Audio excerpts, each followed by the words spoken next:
to feel like a rap god. Oh, little rap god. That's how you kick off on Monday morning. Good morning, everybody. Good morning. Good morning, Keith Irizarry. You're listening to Moose and Keith right here on the Better Sports Network. It is Super Bowl week, and we'll get into and continue to break down Super Bowl 57. Keith, how was the weekend? All right? Good? The weekend was absolutely awesome. Got a chance to just kind of hang with the family a lot this weekend, which was really good. That's nice. There you go. Really good weekend. You? Yeah, it was good. Busy, but I saw lots of hockey. A lot of hockey. Late show last night. We were off the air at midnight. Got home about 1:10 this morning. A quick turnaround to the kids up at 6:45, 7.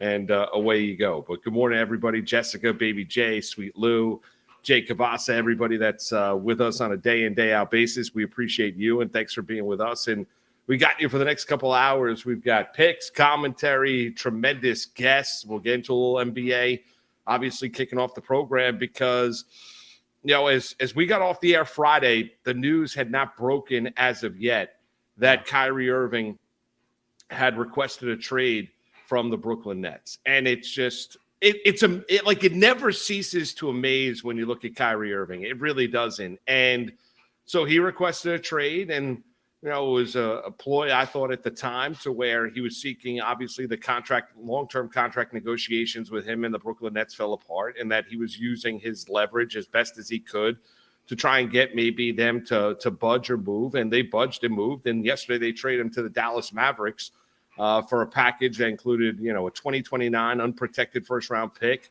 a 27 second-rounder, 29 second-rounder, and a couple players as well, including Spencer Dinwiddie, the former New Jersey Net. Former Brooklyn Net, is now back to Brooklyn playing for the Nets organization, and Kyrie Irving is now a member of the Dallas Mavericks. I think there's so many layers to this. I mean, there's like the human aspect of it, the vitriol that's being spit out towards Kyrie Irving by most NBA fans. There's the Joe Tsai angle that the rumor is that he turned around to the rest of the brass and was like, oh, where does he want to go? The Lakers, don't trade him there. There is the, will he be able to fit in Dallas with another star because it hasn't worked in any other place except for maybe Cleveland until the end. Like, all of these layers brings me to this. Kyrie Irving is still one of the most talented players in the world when he's on the floor. And Kyrie Irving typically plays nice at the beginning. I think for the rest of this season, this is probably a good deal. For Dallas, by the way, we've also seen Kyrie Irving have the propensity to be okay with playing off ball. So if Luka's going to dominate the ball, Kyrie did that. He played that way when James Harden was there for the 14 or 15 games they played together. So he can do it.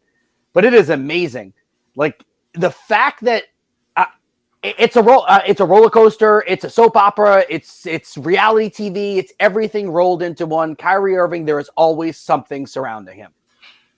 Yeah, I've had enough. I guess, and the talent only gets you so far. It really does, Keith. I think it's a remarkable waste of talent. I can't think of a player who's accomplished less with more talent than Kyrie Irving. I mean, think about that for a second. Like, barring anything like drugs or alcohol related injuries. I'm talking about the fact of just him getting in his own way. Right. Bo Jackson had the hip injury. Yep. He's one of the most physically gifted athletes this country has ever known. That's how good of an Grant athlete. Hill, Penny Hardaway, those guys. Yeah. Right. So I'm talking about the fact of Kyrie Irving. This is not him falling apart just due to injury. It's because of his own and complete and utter nonsense. Like, he and Kevin Durant decided to go to Brooklyn the summer of 2019 to try and accomplish a goal, which was to win an NBA championship. They did not want the pressure of the Mecca in Madison Square Garden, and and were bothered by the fact that James Dolan, before free agency got going, was as confident as anything that the both of them were going to be coming to Madison Square Garden, and actually went on a radio station in New York and said, how confident they were. Not necessarily naming those players, but there seemed to be a belief that KD and Kyrie were going to the Knicks. They ended up going to the Brooklyn Nets. And it has been one issue after another. I've been critical of Kevin Durant with how sensitive he has been to criticism whether it be Kendrick Perkins, whether it be Charles Barkley, whether it be some guy sitting in his underwear in Oklahoma that is sending him a tweet, where Kevin Durant's got, burner accounts and is attacking people because they're criticizing the way that he's handled his career and hopping on the championship train out in Golden State. Kyrie Irving, let's just call it like it. Like he and KD made the decision that they wanted to partner up. Amazingly enough, right? That they wanted to partner up, and they chose the Brooklyn Nets. They played together for 74 games. Amazing. They won one playoff series. It has been one distraction after another, to where at one point in time you had James Harden, Kyrie Irving, and Kevin Durant on the same team, to the point where James Harden couldn't take it anymore and wanted to go to the place he originally wanted to go to, which was the Philadelphia 76ers. In steps Ben Simmons, who looks like a complete shell of himself. Remember the stories before the start of the year. He had to deal with KD in the summer with his trade request because he didn't want to play or be coached by Steve Nash. So now they actually have a coach in Jacques Vaughn. This was a team that in the month of December was 18-2. Jacques Vaughn was the NBA Eastern Conference Coach of the Month. They were 18-2. They were 1.5 games in back of the Boston Celtics for the number 1 seed in the Eastern Conference. And now we sit here on Monday, February the 6th, and the thing is completely falling apart. And Keith, you and I, how many times have we talked about it? Can you trust? Like, how many times have you and I talked about it? You're great with the NBA bets and the player props and the night in, night out bets. We've had guests, whether it be Brian Geltzeiler or others. Can you trust the Brooklyn Nets? Because it's all a matter of trust. And the answer to that is no. Because the Brooklyn Nets and Kyrie Irving showed himself once again his true colors. How exactly can you pay him? Because once he has a sense of security, he has no sense of responsibility. He'll act kind. He'll act nice. He'll play the part. He'll go out there and perform. And honestly, this is a case of he's an unbelievably talented basketball player. Super uber talented. No doubt, right? He's one of the most skilled basketball players you've ever seen. However, the drive and the passion is not there. Like we talked about Brady last week, his love is football above anything else, right? It wasn't for his number one passion in his life is football. Number one passion in LeBron James's life is basketball. Number one passion for a long stretch of his life for Michael Jordan was basketball. You look at it, number one passion for Kevin Durant, as sensitive as he might be, don't deny the fact of how much he loves the game, cares about the game, passionate about the game, passionate about his place in NBA history and where it stands. Kyrie Irving cares none of that. Like he could care less. I'm supposed to pay Kyrie Irving, who's making $36.5 million this year because he opted into his player option because he was, quote unquote, insulted by the Brooklyn Nets offer. Why should he be insulted? How can you possibly trust Kyrie Irving? Like if you're another Nets basketball owner in the NBA, how exactly can you sign Kyrie Irving to a long-term contract and feel good that you're going to get the best out of that contract over the span of 2 or 4 years? You can't possibly think you will. It is an absolute roll of the dice of what Kyrie Irving, when he wakes up any given day, what he's feeling, how he's feeling, and if he wants to go out there and play. Trust is a really good word to use here because I always love to bring things back to like something that other people can understand that aren't multimillionaires playing these sports, right? I think that whether it was dating, marriage, whatever, people have been in volatile relationships where maybe, I don't know, one of your partner steps out on you, right? Let's say they cheat on you, right? Yeah. And you take them back. But there's always that thing in the back of your mind, like, all right, I know they made a mistake, but can I trust you? Whatever it is, right? So there's always that trust issue. And when you're together, it's great. When Kyrie's on the floor and he's playing, it's great.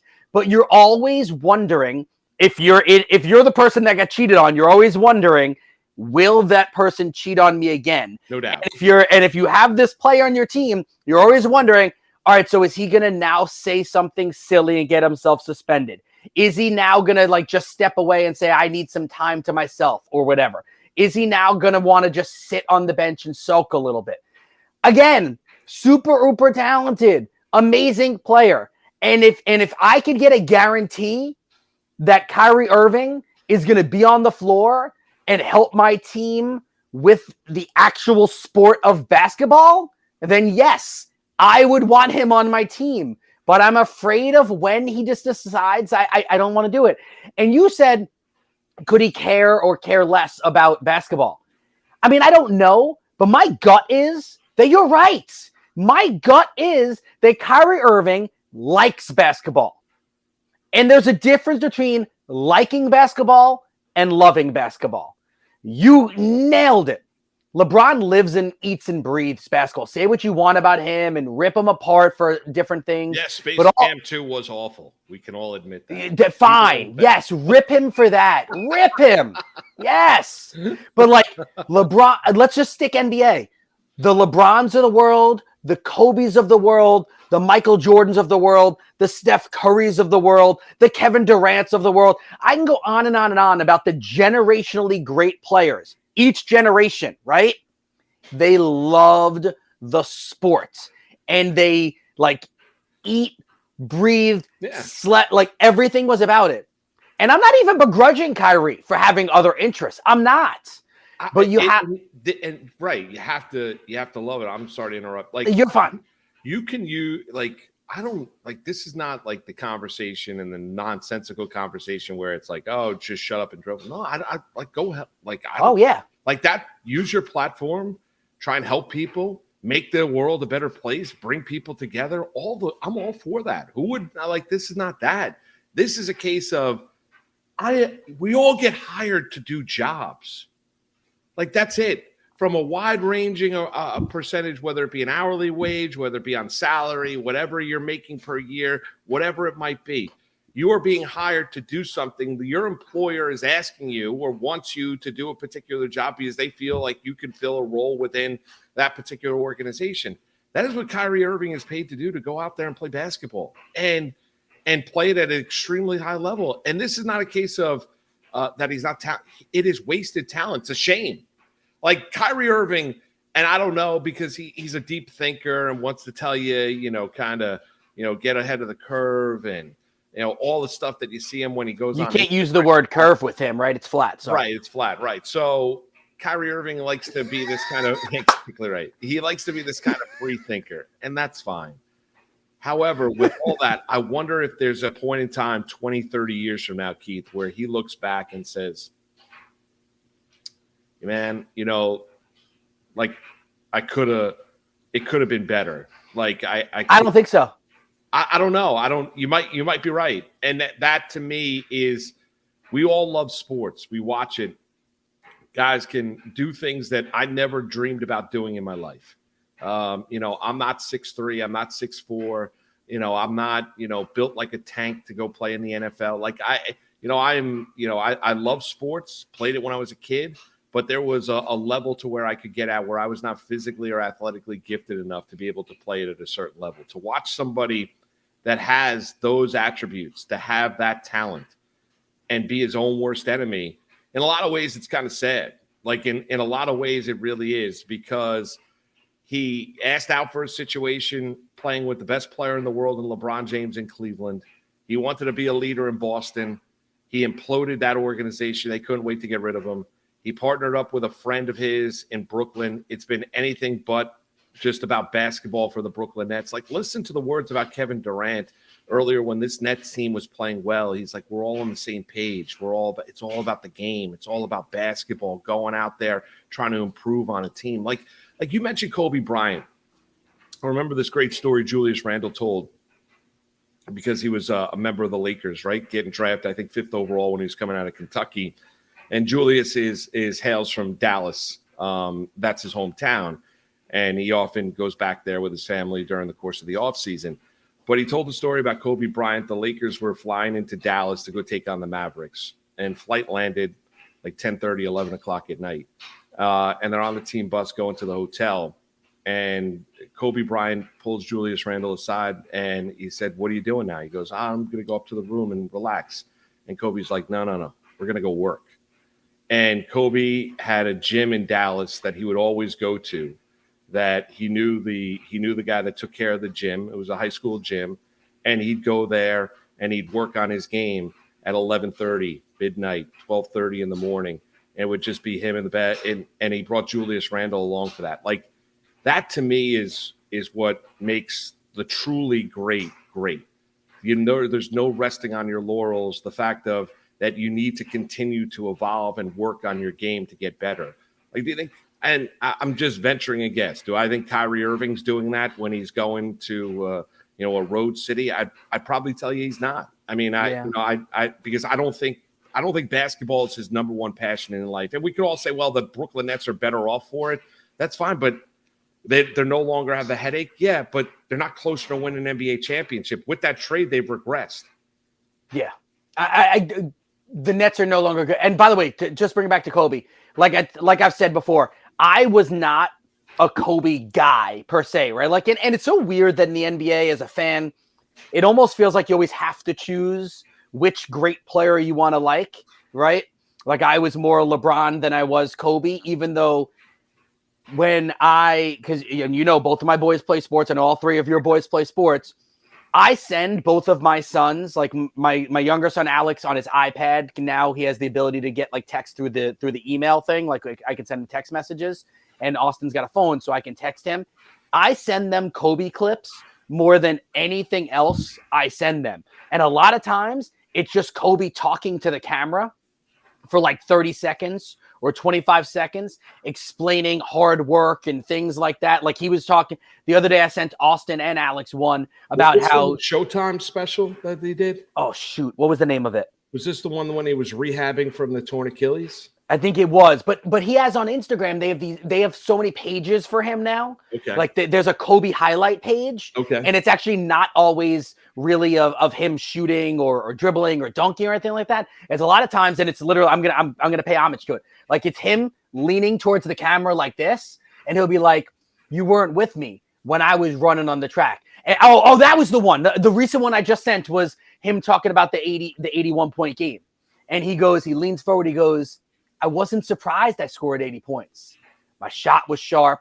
There's a pause. Show the shot, right? My footwork was sharp. Show the footwork. My endurance was sharp. Show him running.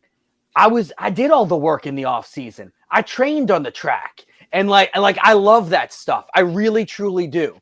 And again, I know I'm not like I'm a LeBron guy, whatever. I'm a sports guy. And Kobe, to me, when you talk about someone who really cared about his craft, I find it hard to find someone that worked the way Kobe did.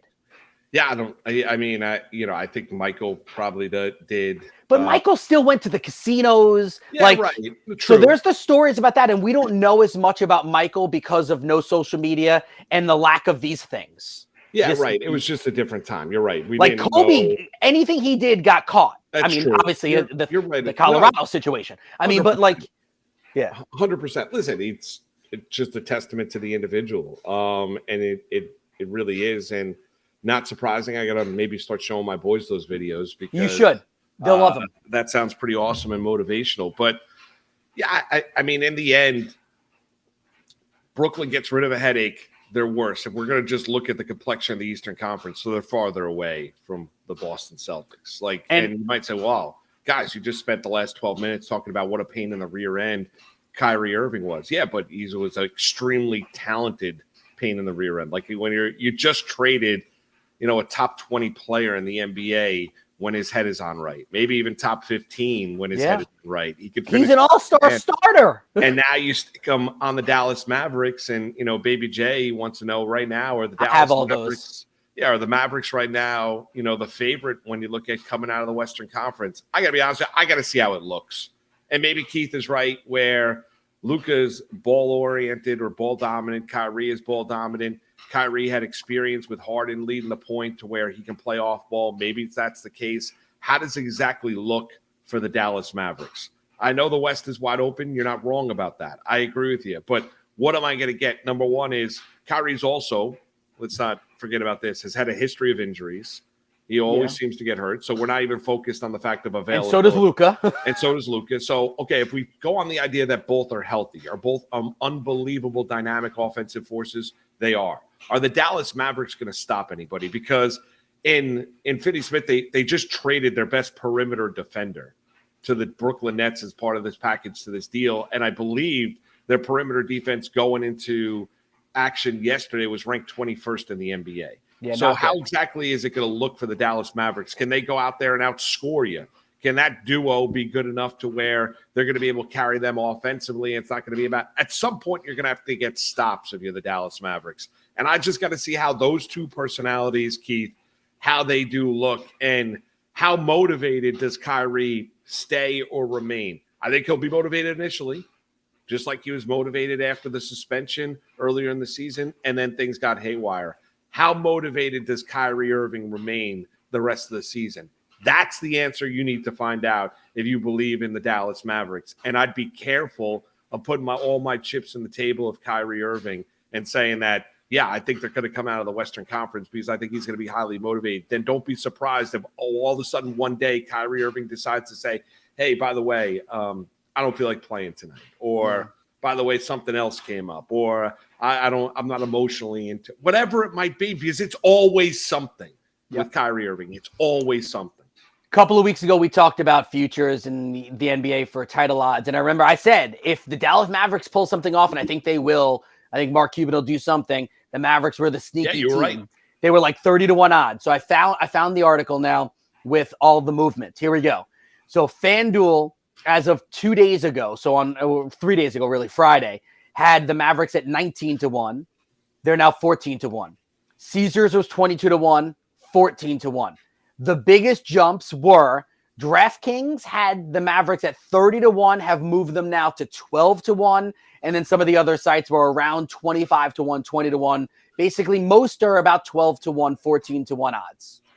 And Nick Durst, Kyrie Irving does not make the Mavericks worse. You can't say that. No, he does not. No, you can't say that. I'm not going to say that, but let me ask you this. Right now, if you're picking a team in the Western Conference.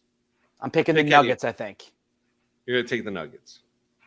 Because I mean, and we haven't even touched upon Steph Curry's injury, right? No, we'll get to Steph here momentarily. And that's the problem, right? Like, because I think, who did we have last week talking NBA with us that brought up the Warriors as like the sneaky play? Someone brought it up last week. Yes, we did. I can't remember which guest it was. No, well, Irving does not need to have Nick. I think you're missing the point.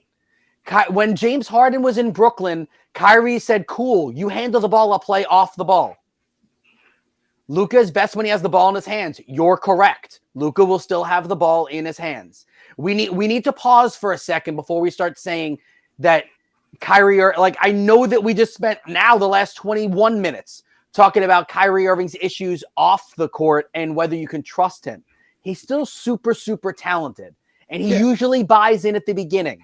This can work at the beginning. Yeah, it could. And Baby J brings up Kyrie won a championship playing off the ball. Yeah, with LeBron James. I got to be honest with you. Like, I love Luka. Luka is not the all-around player LeBron James is. He's not, but I mean, can we just – I mean, and Luka's unbelievable and worth the price, but he's not that. He's not that. I mean, he doesn't play defense like LeBron did. No, like everyone forgets that LeBron actually played defense. Right. You know, sometimes he's walking around, he's got a dad's bod. I mean, like, he's not like, it's like he's chiseled from a piece of granite. And I'm not even a LeBron lover like Keith is. But I mean, I still understand and recognize what the man is like. And he is committed. Like, LeBron wakes up day in and day out. His number one goal is to try and be the best basketball player in the world. His number one goal. And he thought that my career would never be, I would never be able to put my head to the pillow if I didn't deliver the city of Cleveland a championship. And he did. And now he's won in Miami, Cleveland, and now in Los Angeles. Even though they won the bubble down in Orlando, it's still an NBA championship. So Luka, as great as Luka is, he's not LeBron. I mean, that's it. And now, so you look at the Western Conference now, I'd probably agree with you. I'd take Denver. I got to see what it looks like with the Dallas Mavericks. I think it's going to be highly entertaining. You're looking for somebody to run with for Marc Cuban's team with Luka, Keith, and you mentioned you think that Marc Cuban was going to make a move. And you know what? They saw blood in the water, and they went out there and they made a move. And I think for the Dallas Mavericks, for them, it's worth the gamble. Twofold. You see exactly what you have in Kyrie Irving here moving forward. He might decide to leave in free agency during the course of the summer. If he does leave in free agency during the course of the summer, you can sign pretty close to a max contract in NBA free agency and bring in a player. So for the Dallas Mavericks, they weren't going anywhere with the team constructed the way that they were this year. Luka might have been the MVP of the league. I don't think they were winning an NBA championship. They're 2 games over the 500 mark. They're 4-6 in their last 10 games. So I don't think the Dallas Mavericks were all of a sudden going to do anything. So you take the gamble on Kyrie. Let's see if it works. Maybe it's magical. Maybe it does work. Maybe they go on an unbelievable run in the Western Conference. I'd probably fade that idea.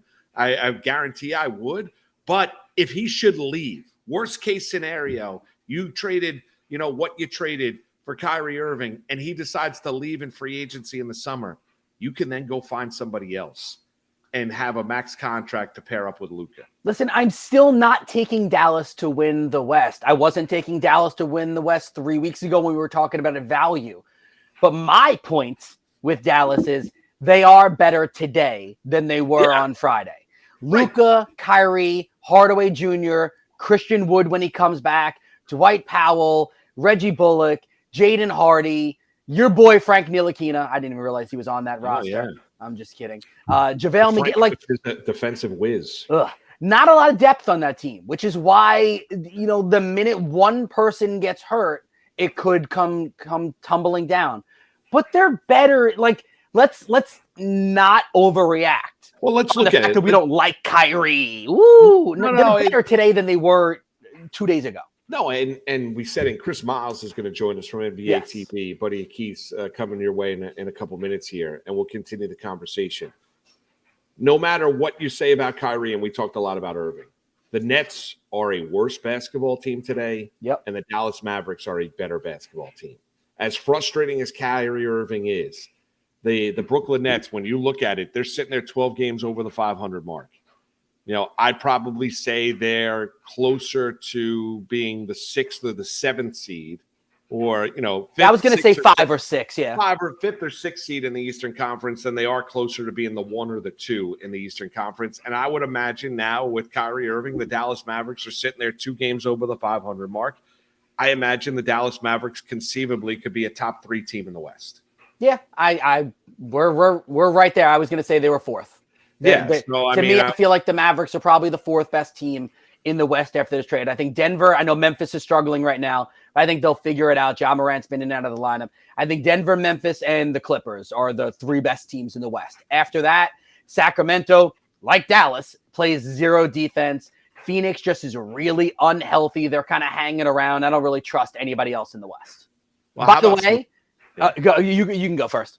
No, I was going to say some of the trades that were offered. So cool. We're together. By the way, how funny if this Joe Tsai stuff is really true, and I think we'll find out if it's true at some point. That if the Lakers were willing to give 2 firsts and Russell Westbrook, which is clearly a better trade package than what the Nets got, that he cut his nose to spite his face instead of letting Kyrie actually go where he wanted to go. Wow. Yeah, I mean, he might. I mean, he might. I think he just was so fed up. And if that is indeed the case, then good on Joe Tsai. Do you think it's good on Joe Tsai? Because I think it's a bad business move, right? Like, I'd rather have 2 firsts and Russell Westbrook this year, assuming that Westbrook can play nice with Kevin Durant. I think if the Lakers and Nets made that trade. All right, so let's do this. Are the Nets better today?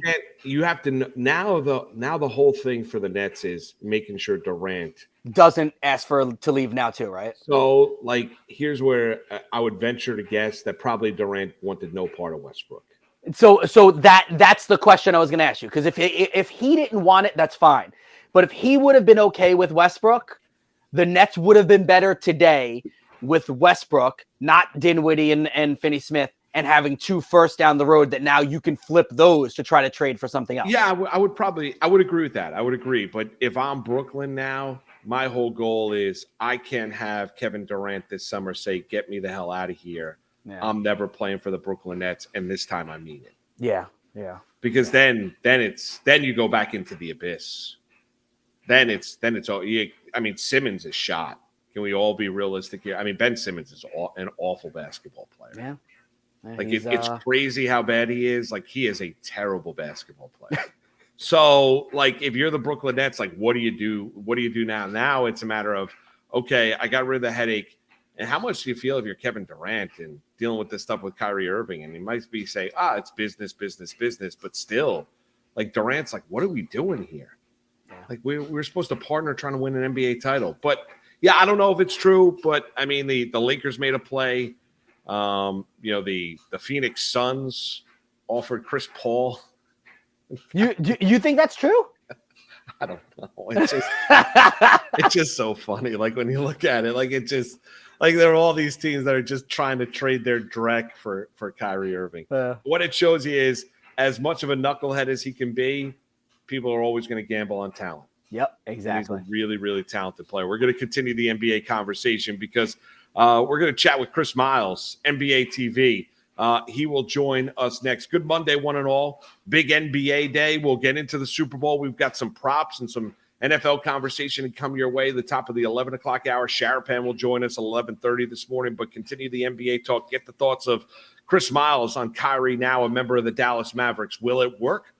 We'll ask him. We'll do that next. It's Moose and Keith with you, Better Sports Network.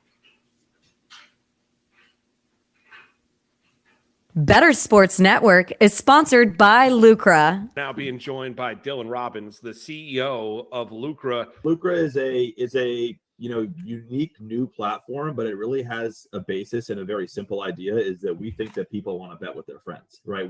Our product is built off the fact that the casual fan is at the bar or at their buddy's house and they're putting $5 on the game and they're doing it on Venmo. And I think that there's a huge opportunity to open the market up to all these casual fans. A lot of people who feel boxed out by the traditional sports books because they're too complicated or there's complex jargon.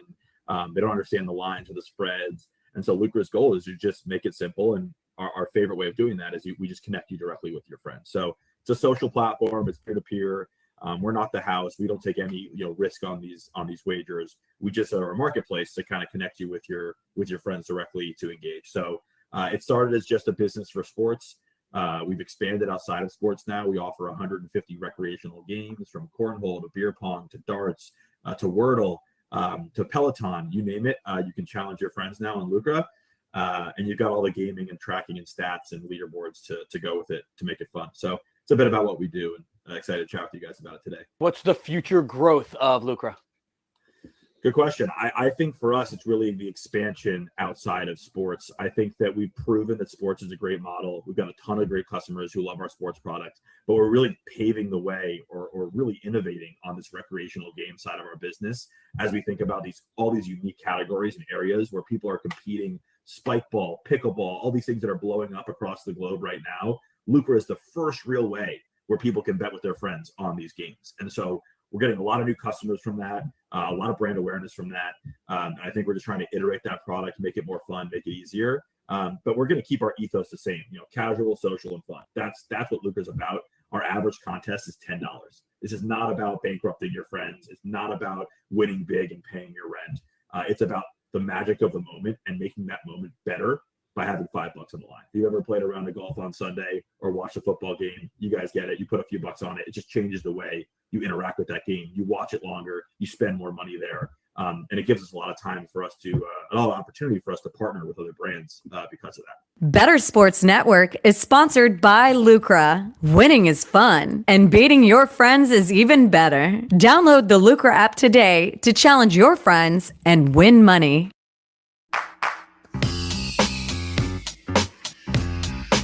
Moose and Keith on Better Sports Network. That's right. We are back. He is Marc Malusis. I am Keith Irizarry. It's Moose and Keith, and we bring in one of my favorite guys to talk NBA, Chris Miles, NBA TV. Is all over the place. Miles, it's been a while since we talked. Glad to have you with us. Scale of 1 to 10, Kyrie Irving getting traded. Where were you? As 10 far being as the most surprised. 0. I knew I was getting that answer. I mean that from this perspective, and I can say it now publicly. Isaiah Thomas, the legend, right? We work shows together. He's been saying this for like 3 weeks or a month on our show, like very casually, where he's like, "Yeah, the Nets they have pressure now," and I'm like, "What do you mean they have pressure now?" And you can go back and check some of our shows from Wednesday night, and whenever we talk about Kyrie Irving, because they have a great relationship. He's like, well, if they're not going to offer him an extension, what is he going to do? And he kept saying things like that. And then finally last week, I was like, hey, Zeke, what are you talking about here? Hey, he wants years on his contract. He wants some security. And if they're not going to give it to him, he's producing the last 2 years, Chris. He's played more games than LeBron James and Kevin Durant. Everyone wants to talk about the games he's not playing. And as he was saying that, I can hear the pitch. And so I kind of, not to be like, I knew, but being that close and that connected with Zeke, I kind of was like, oh, this is about to happen. And I started to tell people, but I'm like, I can't really tweet this because that's a violation of, the confidence that he had in me. But yeah, I mean, so for this particular situation, my surprise was at an absolute zero. I knew it was coming. Chris, and a pleasure chatting with you. Love your work, man. Continued success on NBA TV. Want to ask you about, do you think Kyrie in Dallas with Luka works? So, all right, here's the thing. I'm a bit of a homer on this one because we did the Mavericks Real Training Camp. I love Nico Harrison as an individual, the GM for the Dallas Mavericks. So, I'm a little bit of a homer there. And then Sham God, I don't know if you know this, he's, he's player development guy down there in Dallas, and we grew up across the street from each other. So, like, to see him working with Kyrie and for those two guys to be together, I'm like, I really hope this works. But in trying to be a professional about it, I think if there's a owner that has history of, getting the most out of players who kind of have some off the court issues, I think Mark Cuban kind of has a good history there.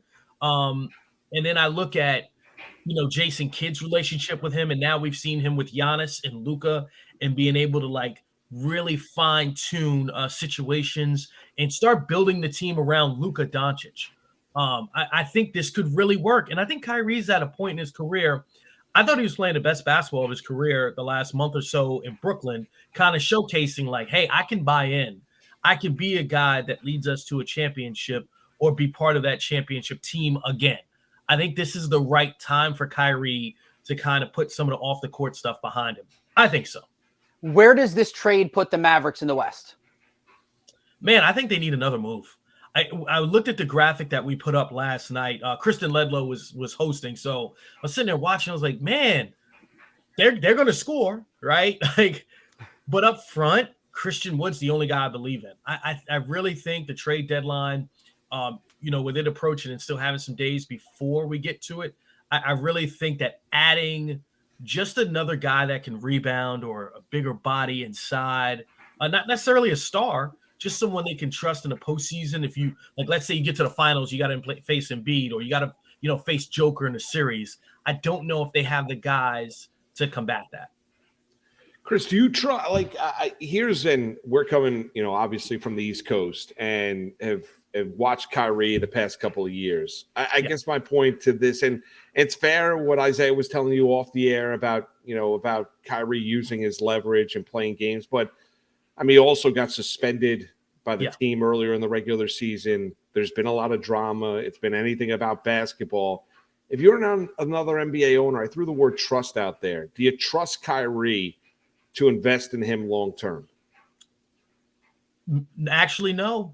But it's not about the long term, baby. It's about trying to I understand that, but Kyrie's a Dallas Maverick yesterday and today because the Nets didn't trust him.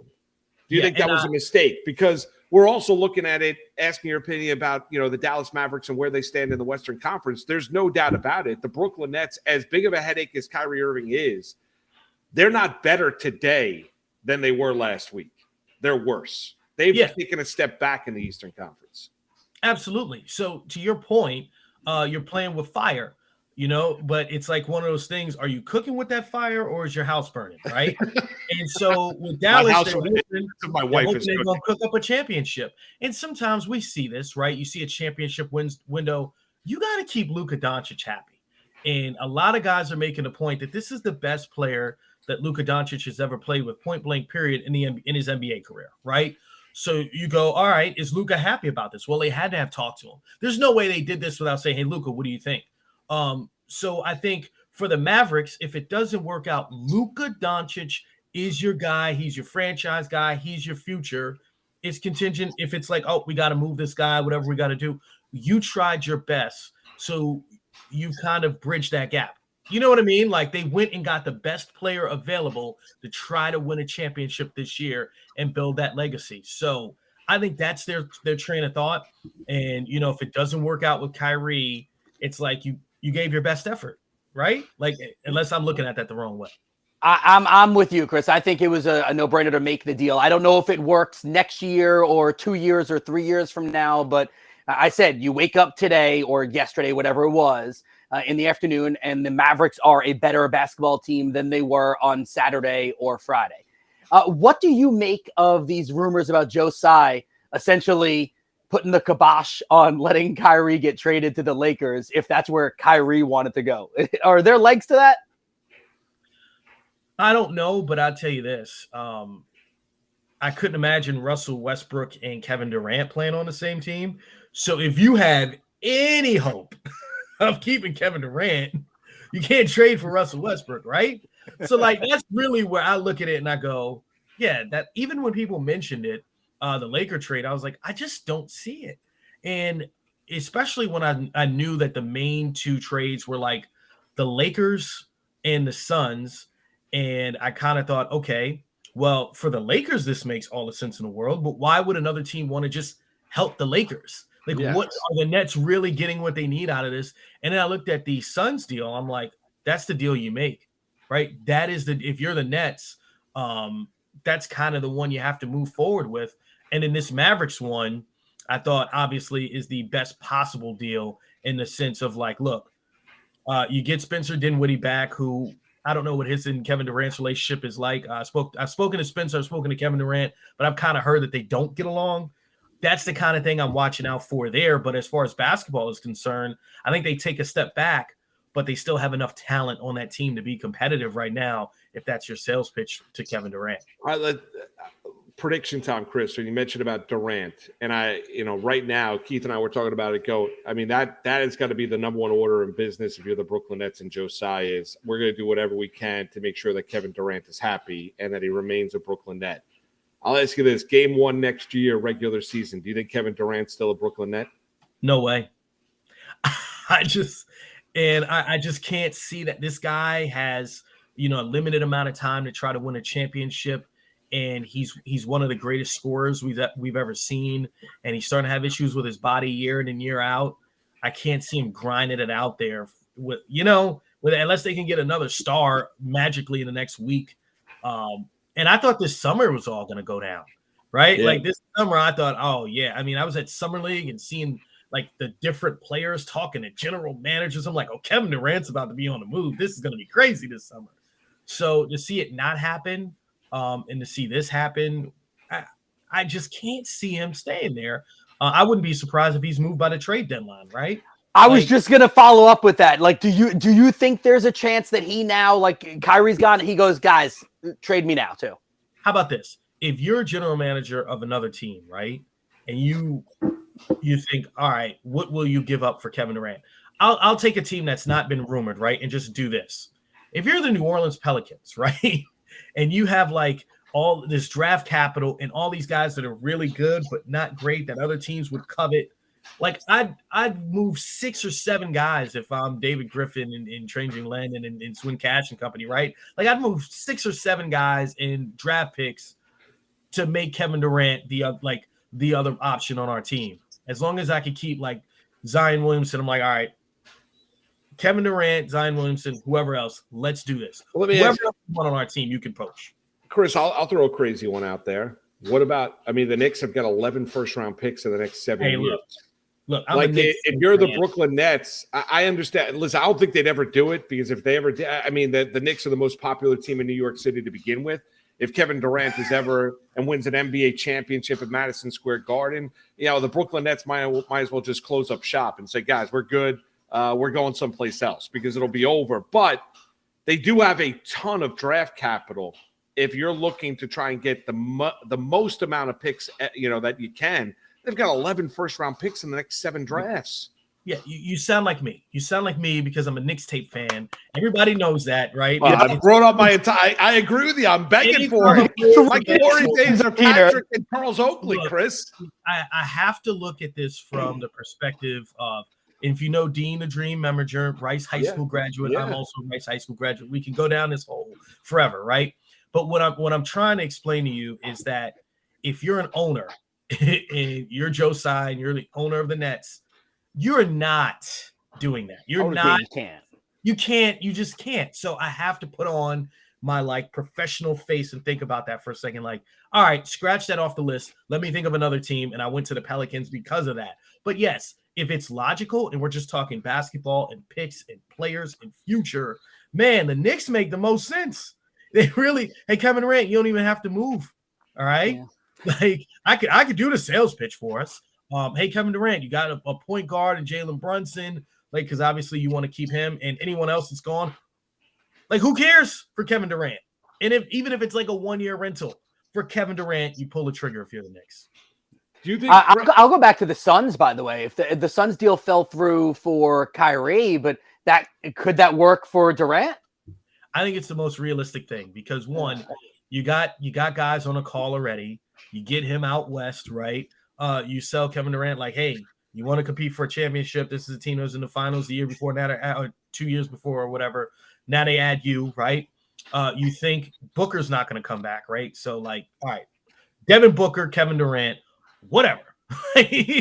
whoever else goes, Mikal Bridges, love him and his durability, but all right, Cam Johnson, Chris Paul, whatever needs to go to make the pieces fit and the finances work, that's just what it is. So I would imagine like it would be crazy too if like DeAndre Ayton was part of that package. I think if you're the Nets, you got to get DeAndre Ayton and Mikal Bridges out of that, and I think you feel good. I do. You may want to see if there's a way that they'll take Ben Simmons too, right? Well, that's Chris. That's all I wanted to, because I was joking. Like, do you think there's ever resurgence to Ben Simmons, the NBA player? Or is this it? Like, is he just? I keep waiting because there was a point in time, Chris. I got to be honest. Like, there was a point in time when the Sixers were just making the playoffs. I was watching Ben Simmons and like he was running the show, finishing at the rim, guarding everybody. I was like, man, gets that huge contract. We know he can't shoot. Then he just stopped shooting the basketball, and now you look at him. Like, do you think there's ever a point in time where we think about Ben Simmons again in that kind of vein? Because right now he's an afterthought. No, not as like number one pick could possibly move. You have to understand, I remember again Isaiah Thomas on the show explaining to us like, hey, Ben Simmons averaging 16 or 17 points. If he learns how to shoot free throws, he doesn't need a jumper. He can be an MVP candidate if you look at everything else. And I was like, oh, he's absolutely correct. I think the biggest thing that I get confused about with Ben Simmons is this, plain and simple. Having interviewed him, he's got that like, I'm good. You don't even know. Wait till I show you way of talking to you. So I keep getting convinced from the times that I've talked to him, like, man, you don't know anything about basketball. Wait till you see what I'm about to do. So I saw him at Summer League, and it was the same thing. I'm like, ooh, people need to be scared because this dude, he's got his mind right. Like, he always convinces me of it. So I don't know what to tell you because I tell people all the time, like, look, he had 10 points the other day, triple-double. If he scores 10 points, like, that's the thing that's missing. So I just don't, at this point, I don't think he'll ever be an MVP candidate. I just think he needs to be on a team like the Warriors, not necessarily saying the Golden State Warriors, but where it's just a bunch of shooters. And I thought the Nets situation was ideal for him when they were healthy. That's what's crazy. I just keep wondering, like, when he's just going to play basketball, be healthy, and, take his game to the next level. I just can't anticipate it anymore. Like, I'm with you. How can we ever anticipate that again? Yeah, it's scary to see how he's like kind of fallen. All right, let's go. You mentioned the Warriors, so let's go over there. Steph Curry injured, going to be out for a while now. What's the buzz around the league right now in regards to Golden State? It's crazy because whenever we have like a Warriors game or anything, it's like, okay, game over. Like, we know if Steph Curry's healthy, Kuminga's that's the thing. Like, Jonathan Kuminga's coming along. You see like Dante DiVincenzo making good plays for them. Klay Thompson shooting a cover off the ball again. And you're just like, Jordan Poole, if you have vision and you see Clay, like Clay would have gone nuclear a few nights, but Jordan Poole like won't pass him the ball for some odd reason, right? I just think the Warriors feel like something's off, and I'm surprised they haven't made a deal to like tweak it. Does that make sense? Yeah. Like you see their road losses, you see their record, and I feel like they are almost this close from like switching it back on. I know Draymond has said, "Oh, the punch with Jordan Poole." I think it's the shot selection from Jordan Poole. I think it's the lack of awareness as seeing other players on the floor that takes them out of their offense. It's why their second unit's so bad. I think they truly need a backup point guard. Like, I think the move for them, same thing with the Lakers, I've been saying, Mike Conley. He's like wasting away in Utah. And I think if you had Mike Conley off the bench for like the Warriors, like, yeah, he's older. I think he fixes all of that stuff, but it's just like not something people think of. And I think the same thing for the Lakers. I think, if you did a Westbrook for Mike Conley kind of move and whatever else, I think it fixes so many problems because of his high basketball IQ and the way that he's able to create for others. So I don't know. That's like my fix for those two teams, by the way, which seems silly, but I really think that that's what they're missing. Chris, who's the biggest challenge to the Celtics in the East? Excuse me, sir, the Bucks. Well, you know what? I'll say this. If Joel Embiid is going to run up and down the floor like a horse and throw it down, he's never done that. I don't know if you've watched like the last month or so. What he did against Jokic the other day. So that's like one indication. Right. But I've never seen him run the floor so hard, like be the first guy up and down. And I don't know if I just want to say kudos to Doc Rivers because, again, we had real training camp and he was just on Embiid about be dominant, be a dog, James Harden, find him. And what it's doing to the other guys, I always felt like the 76ers were a little lax. The past couple of years, kind of like the blase blah. Tobias Harris playing hard defense, George Niang, like all these other guys seem like they're buying in more because of how Joel Embiid is hustling. And so that's a team that I've kind of like casted away for 2 or 3 years now. I'm like, well, if they're going to do that, Boston has nothing for it. I think, the 76ers and the Bucks are healthy and Joel Embiid is going to play like that. The Celtics don't have the horses for that. They don't have the big guys inside. Yeah, I agree. Actually, I mean, if Middleton stays healthy, I think the Bucks are the best team in the East. That's the way I sit here right now. But I like what you said about the Sixers. All right, if we take it over to the West, it's the wild, wild West, right? Like, I don't know if we believe in the Nuggets or the Grizzlies. Where are you on the West? So 2 weeks ago, it's the Nuggets and the Grizzlies. And then, every night we're doing highlights. And I'm like, wait, is Kawhi averaging 30 this month? He's averaging 30 this month in destroying people, like taking their souls. And I'm like, man, if the Clippers make a move here before the deadline and can get like another ball handler, another facilitator, because obviously it didn't work with John Wall and really isn't working with Reggie Jackson. And it's the biggest caveat with them, and it's been that way for 4 years. They got to be healthy. So Kawhi and Paul George, both healthy in the playoffs. I think they're like, fourth out west now? Like, they're the team that we're kind of overlooking, that if they're right, and Ty Lue has proven to be like that high caliber coach in a series, that's the team. And the last time we saw Kawhi, they looked like the team.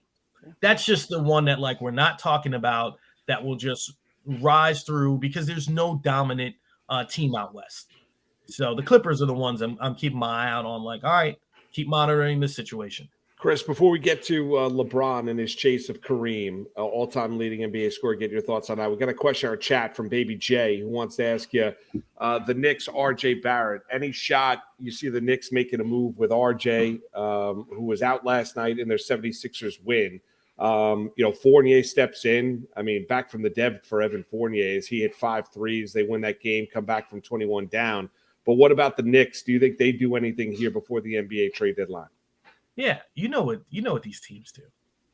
A guy like Evan Fournier, they're dangling him out, and no one's buying. And they're like, hey, he can still play. Well, we haven't seen him play. Hey, Archie, come sit over here. Big deadline.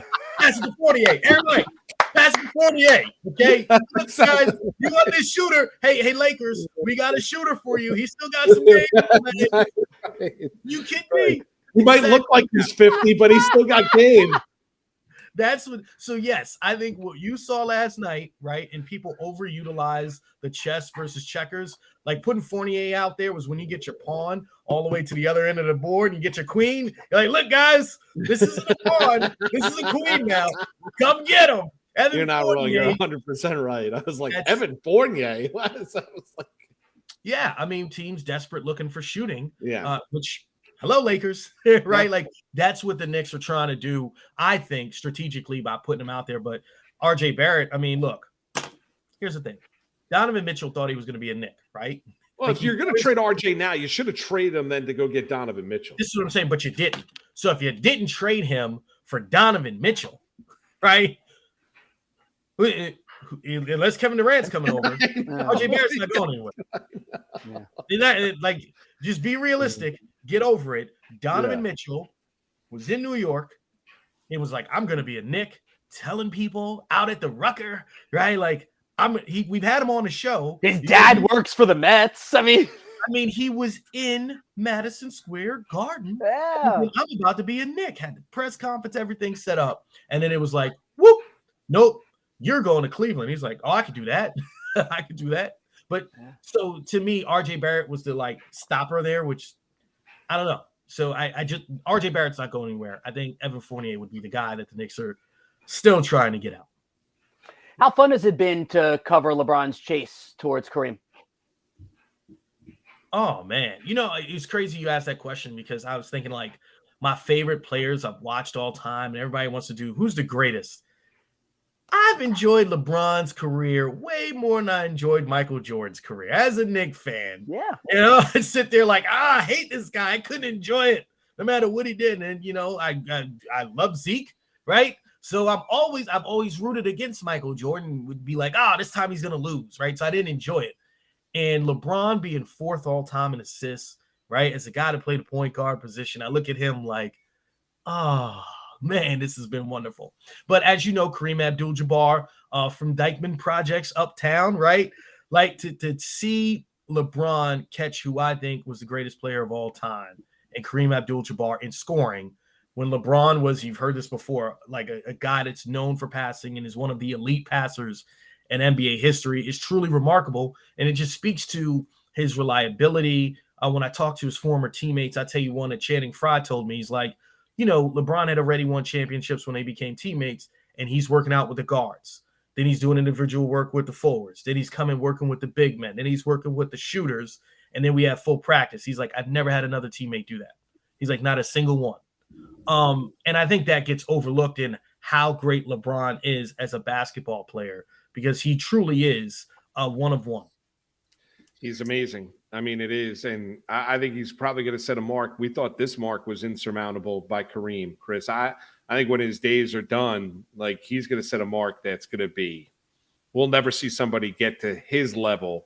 He's in the 20th year in the league and set a number to where in our lifetimes, I don't think we'll ever see anyone pass it. I know records are made to be broken, but that's just how special LeBron is. It's kind of like John Stockton's assist record. Yeah. Right? When you look at it, you go, what? Like, I don't look at John Stockton as the greatest point guard of all time, right? But you got to respect the assist record and just see where it is, the longevity of it, and the ability to be consistent that long. And we were trying to track, like, what player has an opportunity. Not what player could do, just like who has the opportunity to catch LeBron's all-time scoring record. And it was like Kevin Durant can't. Like he hasn't had a 2,000-point season in so long. I think if we look back, it was like 2015 or something, 2016. And like we regard him as such a better scorer than LeBron. And LeBron routinely has 2,000 scoring point seasons. And that's how you get to the record. Availability is the best ability. And LeBron truly might be the guy at the top of that list all time when you look at it just that way. Chris, your next show on Wednesday night or no? Oh, tonight. You're on tonight. We got Nets Clippers, baby. There you go. All right. So we'll watch you on NBA TV tonight. You're the best, man. Love chatting. It's been way too long, and hopefully we'll get you on again soon. All right. Thanks for having me, fellas. You got it. Thanks, Chris. You're awesome. The great Chris Miles, NBA TV. Yeah, he used to come on my shows at NBC, and I used to. So he's from New York, Chris. So next time we have him on where it's not all about Kyrie, like we'll do some of the other stuff too. Like some of the stories he has because he went to Rice High School and he played ball with a lot of those really good players. Yeah, he's an awesome dude. Great guy. Just and like infectious smile, loving what Yeah. he's doing, talking NBA, and it's just great. It's great. So and Gabe, the insight there is remarkable and special time in the association with everything that's going on. We'll see what the Dallas Mavericks look like. This is what drives the NBA. These kind of moves, because now everyone is as Brian Geltzeiler tweeted out yesterday, get the popcorn out, because watching Kyrie and Luka in Dallas to see how that works and how that unfolds is going to be fun to watch. Can I bring something up that's pretty fascinating? Yeah. It is now 10:59 a.m. Eastern time, right? Yeah. On Monday. What is going to be played in 6 days? The Super Bowl. And we have not spoken about the Super Bowl. How crazy is it that an NBA trade stole the headlines from the Super Bowl? Yeah, well, right, true. And I mean, I know everything doesn't really get real. Like tomorrow is the day where, like tomorrow and Wednesday and then even Thursday is where everyone will like really get ramped up. We hear all the crazy sound bites from players and all that kind of stuff. But it's nuts, right? Like NFL reigns supreme, yet a trade for Kyrie Irving, an injury for Steph Curry, and LeBron James chasing now 36 points away from Kareem Abdul-Jabbar has stolen the headlines from the NFL. Yeah, you're right about that. 100%. You're right. And maybe that's because it's a little bit boring. I think maybe obviously it's the two teams arrived yesterday. I would be very surprised if any player of either team says something that grabs some kind of salacious headline this week. I don't think that's going to happen. So, yeah. We'll get something. Come on. We always get one, don't we? I don't know, man. You think they're more buttoned up now? You think that, what, maybe social media helps in that sense. Like people, the players actually understand how things I think you'll listen, there's a number of ways you're going to get. You're going to get the Kelsey brothers. You're going to get Andy Reid taking on Philadelphia. You're going to talk about the history of Patrick Mahomes trying to win his second. You'll get the Jalen Hurts story. Obviously, first time Super Bowl history, 2 African-American quarterbacks that are starting in the Super Bowl. That is historic. I'm sure you'll see a number of stories this week about Doug Williams, the former quarterback of Washington. It was just 35 years ago, Super Bowl 22, that he beat Elway and the Broncos when they were down 10-0, scored 35 unanswered points in the second quarter. And he had 4 touchdown passes in that second quarter, and they won that game 42-10. But he was the first African-American quarterback to win a Super Bowl. So, those are things that you'll look at in this week. But do I think there's going to be anything crazy? I mean, listen, social media is a buzz this morning because Tom Brady posted a picture in his underwear. What? I have no idea. I don't know. I've not seen it yet, but I saw something happen. Lucy quote tweeted, Lucy Burge, who joined us and joins us all the time, and she basically said, "My day is now over," or something like that. It's just crazy. Is he trending? It's all over the place. You said it's on Lucy's? Yeah, Lucy quote tweeted it. Yeah. Yes. Oh. Yes. Did I do it right? Edelman, Gronk, Brady, Brand. He's in his underwear. Okay. All right. Like, what are you doing? I don't know. Like, do you need that much attention? I don't know. He's going to be, he's going to be out in Arizona this week. You know what I'm posting later? No, I'm just kidding. What are you talking about? Deutsch is like, it's a great idea, Keith. We're going to do that later on. Yeah, look, so it's like this, we'll right? Get Tommy behind it. Can you shave down a little bit? What is going on? I don't know what's going on. I'm like, you're the greatest quarterback of all time. Do I really need to see a bedroom photo of you sitting on your bed in your underwear? He's in great shape. Still in great shape. Yes, he really is. We'll come back. In great shape. We'll talk about Super Bowl 57. We'll get into some player props. We'll do some things like that. We'll get into the conversation there. Some other NFL news as well. We've got finalists for the Arizona Cardinals head coaching job, finalists for the Indianapolis Colts head coaching job, as the Giants coaching I'm not staff. a finalist for either of them, by the way. No, but the Giants coaching staff might get raided. I mean, that's it. That's the one thing. If you're a Giant fan, you're a little concerned about. Be happy for the two individuals. We'll get into that as well. It's Moose and Keith with you on a Monday right here, Better Sports Network. Moose and Keith. Weekdays at 10 a.m. Eastern. The word genius is there. Bob Glover, it describes him. Bob, so when's the last time that Twitter defeated you? Because I've been defeated by Twitter today. I'll tell you how Twitter defeated me one time. I had the mistaken impression that the year that Troy Polamalu won the Defensive Player of the Year, it looked like it was going to go to Clay Matthews Jr. And I tweeted it. And there was a guy on the media bus. He was like, oh, yeah, he's got it. A guy I trust. I won't tell you who it was, but his initials are Mike Garafolo. So I went with it. Got a DM from Rich Eisen, NFL Network. He goes, you sure about that? I go, oh, man. Oh, I just got this wave because like accuracy to me is really important. Yeah. So I'm literally on the media bus. We're just getting back from media day. We are slipping and sliding in Dallas. It's snowing. I get off the bus. I open my laptop. I'm hunched over, and I just like literally people are passing me. Bob, what's wrong? And it was Polamalu, and Adam Schefter had retweeted me. Trey Wingo had retweeted me. I'm like, I'm dead. So when it's Polamalu, then how do you handle that? Like, what was the subsequent tweet I think afterwards? I said, got some bad Twitter info. I didn't put Garafolo's name on there. I had to 10 years later, you can out him. I like that. Yeah. You know, he wouldn't mind that. He knows the stories. Yeah. He actually said to me, hey, Bob, I think you might have jumped the gun on that. I was like, oh, crap. There we go. Campus to Canton on the Better Sports Network. Would Dion bench Shador? I don't think he would. Like, how bad would it have to be? Because we've seen horrendous quarterback play from this Colorado team for the last, 5 years? JT Shroud, Brandon Lewis, just terrible quarterback play. Like, they were 131st, which is dead last in pass EPA per play. Obviously, it will be better, but how bad does it have to be for him to bench his own son? Like, I'm not sure he will ever either, like, especially with the attitude that he came in with. If they don't get Rashada, who do they bench him for this year anyway? I don't know that there's another answer on that roster that you go to. They don't really have a guy behind him. So I don't even know if we would know the answer to that until the next year, assuming that, he doesn't declare for the draft, he returns, they bring somebody else that's competent and behind him. If they're going to do this the Lincoln Riley way, next year would be the class to bring somebody in. Shador Sanders is going to be a third-year player. So he's going to play 2023. I don't think he's declaring for the 2024 NFL draft. So he's going to play in 2024 and then declare for the 2025 NFL draft. And let's remember this. He hasn't had a full recruiting cycle at Colorado. He will have that next recruiting cycle. So maybe he could get one of these class of 2024 quarterbacks there to come to Colorado. However you're invested in sports, from betting to fantasy, collectibles, and more, join our community on Better Sports Network.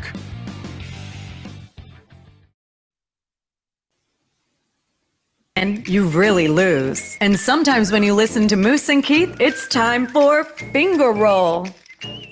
Oh, you know it. Yes. Oh, NBA. You know it. We got 8 games on the NBA slate tonight in the association. Doesn't it feel like you should be like dancing to that? I don't know. I feel like I should always do a It's the shimmy Harlem shake. Globetrotters. It's great. Yeah. Legendary. I want to be in the Harlem Globetrotters.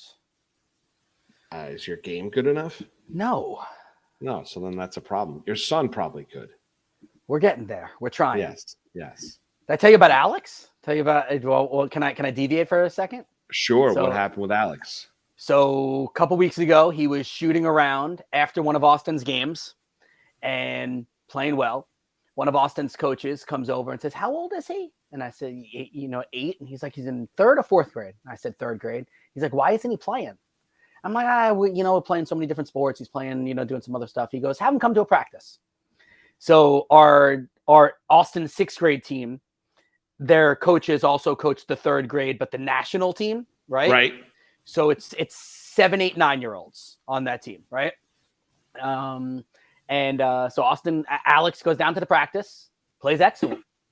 Coach says, pulls me over. He's like, love him. Have him keep coming. So he's been going to practice with them for 2 weeks, and it looks like they want him on the team now. That's so it great. looks like Alex is going to take a step forward for himself too. And thank you. And a really cool week. So Thursday he goes and trains with them, does like some private training. And one of the coaches was trying to work on a left-handed layup. And I mean, if you follow youth basketball, really, unless you're really tall or like exceptionally good, the offhand, usually you can't hit a layup like that till about 4th or 5th grade, like for real. So the coach was working on the left-handed layups with him, and Alex couldn't do it on Thursday. Friday night, Austin had a separate practice, and I just brought Alex, and we were shooting around on the side, and I started working on it. He hit 3 lefty layups. Nice. Then on Saturday, he hit 3 lefty layups in a row. And now he's like, all he wants to do is play basketball now. Like yesterday in between Austin's games, we came home. He had to like, Dad, let's go out and shoot around again. I'm like, all right, let's go. We're in. Nice. Beautiful. Yeah. There you go. Very cool. It was I had one of those proud dad basketball moments because on Thursday night, it was training session. So Austin was with the 6th and the 7th graders doing his training. And then Alex was supposed to be there with all the 3rd graders, but everyone was going to the later session apparently. So Alex ended up getting a one-on-one training session with one of the coaches. So I was able to video. I'm like, I would pan from Alex right here and then pan right over to Austin. And a couple of times I got really cool videos where like Alex hit a nice shot and then I would pan this way and Austin's doing something. He hits a shot too. So that's cool. That's good. Look at you. That's it. Nice. Proud dad moments. No Let's do some proud betting moments now. Let's see if we can win people some money. So I'm going to start with the Celtics and the Pistons. And simply when you play against Detroit, you know that they don't play defense and they like to run the ball. So it's typically the opposing team is going to find ways to score. Now, from a betting standpoint, we need to find as close to even money as possible on these players, right? So Jason Tatum didn't find anything I really liked that much, but I then pivoted over to Jaylen Brown, and I'm like, all right, Jaylen Brown points. No, this doesn't work. Jaylen Brown points, rebounds, assists together. Don't love it. How about the Jaylen Brown 3-pointers?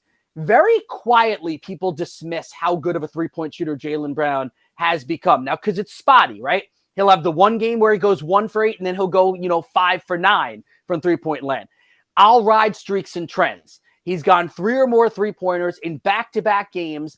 And again, 4 of his last 6. And again, going up against a Pistons team that is 12th in pace of play, 2nd most points per game allowed this season in the NBA. Jaylen Brown, we're going to go over 2.5 3-pointers, and it's minus 106 on FanDuel.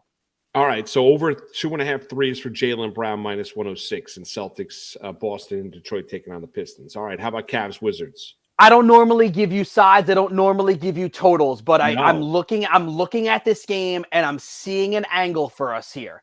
We're going to go under on the game at 221.5, minus 110 on Caesars. Again, today is about trying to find either plus money or close to even money, okay? Now, the other thing I would do is that it's not up yet, but keep monitoring. Maybe look at the team under for just the Wizards. If for some reason you think the Cavaliers are going to score, 115 points tonight, and then you think that you're like, I'm worried about the game under, then maybe you take a look at just the team under for the Wizards.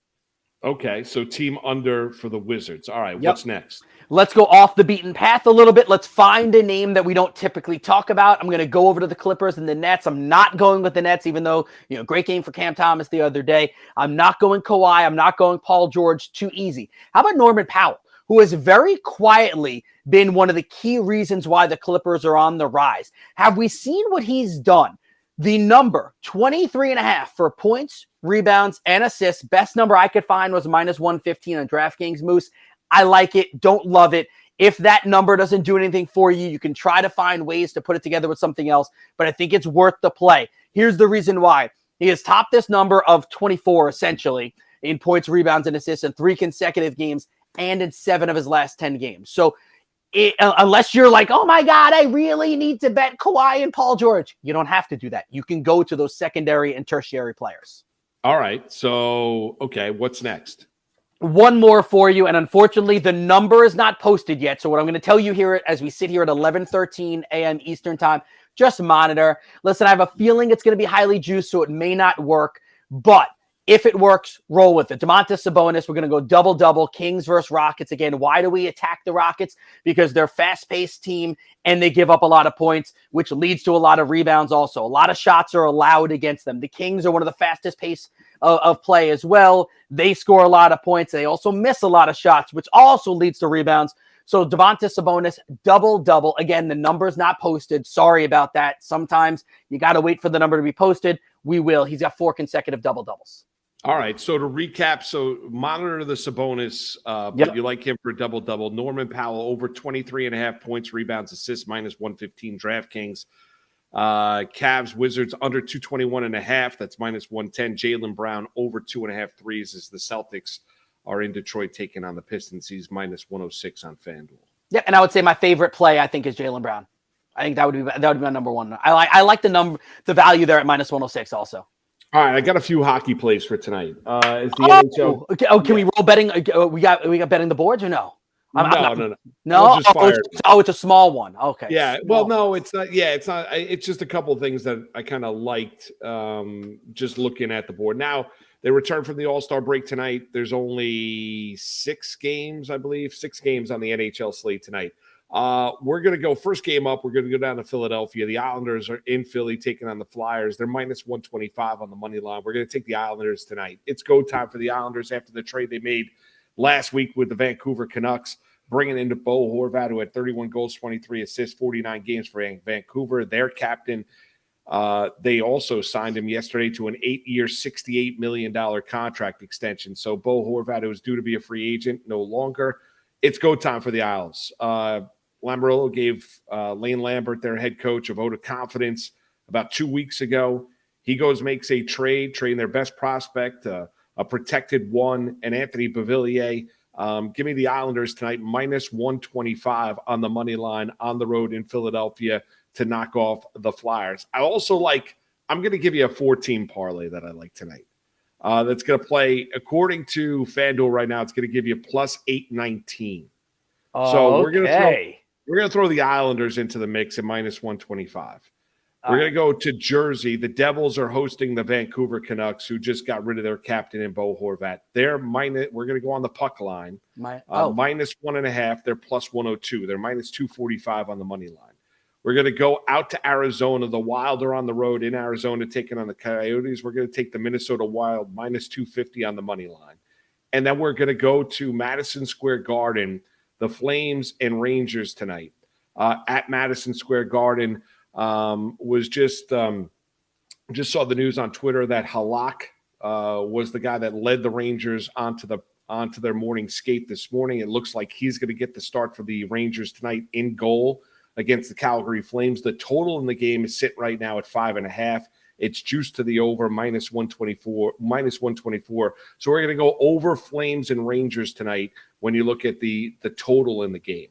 So we're going to go Islanders minus 125, Devils on the puck line plus 102, over Flames and Rangers 5.5 goals, Minnesota Wild minus 250 on the money line. That gets you plus 819. What can I just ask you, if you added the Stars on the money line, what would happen? If I added the Stars on the money line, they're minus 375. It would get us to plus 1064, plus 1064. We could do that. Right? If you're going with a lot of favorites here? Yeah, they're going they're home to Anaheim. Yeah. 13, 5, and 6 at home. The Ducks have stunk on the road. They've stunk all year. Yeah, we could do like that. 10-1. Yeah, 10-1 is pretty good. Yeah. So can we? So 8-1. Let's So tweet you can that go out. 5 teams, or you can go 4 teams. So we can tweet both of those out, and we will if Ernie and those guys behind the scenes can tweet that back out. Yeah, and a lot of times check your apps, by the way, too. A lot because I know that Moose, you had that on FanDuel, right? Right. But check your apps too, because sometimes you can get better numbers somewhere. Yeah, the Isles line just moved, so now it's minus 137. They were at minus 124, so we're still at 10-1 on that, but they're minus 1. The Islanders, I would play. I think that's my favorite play of the night. Okay. I love the Islanders tonight. I think they're going into Philly and beating the Flyers. I think that Horvat trade is going to send a message and the right message to the team. From a betting standpoint, let me ask you this, and I know we're going to do betting on brand in just a second. Maybe I'll ask this to Sharapan too. Where do you sit on betting, though, like the day after an All-Star break? Because we know how it is going into an All-Star break. Very different, especially the NBA. It is near. I can guarantee you that I will not be giving you any finger roll plays for 2 days before the All-Star break in the NBA. I don't do it. Yeah, and we didn't do much last week. No. With the NHL going into it. The reason it doesn't bother me as much, I think it depends on where the team is. And I think for the Islanders, I think the motivation is there tonight in Philadelphia, given what the general manager did last week, given the fact that the Islanders paid that player, given the fact that, Sorokin and Brock Nelson during the All-Star break were calling Bo Horvat or talking to him down in the NHL All-Star game down in South Florida and telling him to sign long-term. I just think it sets up a really good night for the Isles tonight down in Philly. So that doesn't bother me as much. Coming out of the All-Star break, I get what you're saying because Now, are they going to really, is it going to take them a couple of days to get their quote unquote sea legs underneath them? I would take the Owls, and the line continues to move up. Right now, they're minus 154. Yeah. See, The people line look what you just did. You did that. Yes. Yeah, So that's the Moose movement. It continues to go up on the Islanders. So I love the Islanders tonight. Love them. Moose movement, New York Islanders. I adore them tonight. I just do. Watch them lose 4-1. But yes. Let's go to the lines. Betting on Brand. Jessica Brand joins us now. How are you, Jessica? Hey, can you hear me? We got you, Jessica, loud and clear. Yeah, nice. Good morning. It's hashtag Moosement, Yes. Moosement. Moosement. Yes, that's it. Yeah, Oh, that sounds good. So we've got some tremendous opportunities today. There's this one that's stuck around for a while. I don't think it's going to last once I say it. But if we go across the pond for English Premier League, you have Everton versus Liverpool. Now, I think if you're going to pick one side on this, pick Everton over half a goal, minus 105 at WinBet. Yeah, that's in New York, by the way. You can get that. That's good to minus 125. So that's about 9% expected value, which means for every $100 that we place on that, we would expect to make $9 back in profit. Now, here's the nice thing, too. The under at FanDuel is plus 130. So we've got an arbitrage situation going on here if you want to play both sides and guarantee yourself about 5.6%. So if we're going to play both sides, we're going to put on a $100 bet, we're going to place $54.09 on the over half a goal. Okay. And that's at minus 105. And if we do the plus 130 of FanDuel for under, we do 45.91. And either way, we come out about 5.5% ahead. Love it. Okay. I love it. Yes. Jessica, that's why you're the best. Thank you. Yeah. So we got a few ones that's nice. I like bets where I can't lose. I know. I love that. I like bets where I can't lose. You make your entire bankroll back in 20 days if they're all 5% a day. Yeah. It's incredible. Yeah. That's how we do it. All right. That's nice. That's great. Okay. What else you got? That Everton game's on. All right. So that's Sunday. We're looking ahead. That's this one is that one's in a week from today. Yeah, a week from today. It's Monday. Monday. Yep, next Monday. Okay. Yep. Okay. And then we're looking for Warriors Thunder under 236. That's good to minus 120. I thought WinBet was the best thing offering for that right now. It's probably a little bit lower than what I saw it and what I got it at minus 105. But I always say what it's good to just in case it moves, and then we can say if it's good or not for you. Okay. So that's a good opportunity there. Anything college hoops? So college hoops, not as much today, unfortunately. No, I mean, although I got to say it was a crazy weekend, though. You had UNC Duke. You saw Purdue going down to Indiana. I mean, you saw Tennessee and Auburn. I mean, you saw Hofstra winning on Saturday. No Aaron Estrada. Why? I don't understand how that wasn't our lead story today. I mean, CAA dominance. You love to see Hofstra doing well in there. First place in the CAA right now. They're ahead of Charleston by tiebreaker points. Yeah. Let's go fighting Speedy Claxtons.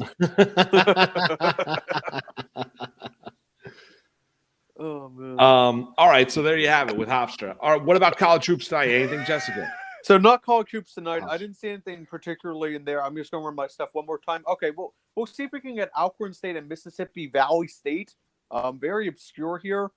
Over on that. If we can get that better than minus 120, including minus 120, that's good. We'll take that. Okay. Nice. Beautiful. Okay, cool. Betting on brand. Jessica, you're the best. We'll chat with you tomorrow. Thanks, Moose. Thanks, Keith. I'll be hearing from you, Better Boss, too. Yes. Hey. That's it, calling on Matt Deutz. Yeah, Moose, I went over to the Hofstra game it was homecoming. It was a whiteout. It's homecoming on Saturday. That's not surprising. Yeah, so Saturday morning, yeah. I love I know you do. I know Jody laughs too because she doesn't actually love going to Hofstra games with me because I know too many people at Hofstra. Like that's my stopping ground. Like, I had a coffee this morning. I'm sure you did.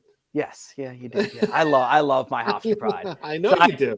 I ended up we did lacrosse, soccer, basketball. We're done at 2:40 p.m. and the boys wanted to go to the Hofstra basketball game. So we went to the Hofstra game, sat behind the Hofstra, the bench area, which was cool.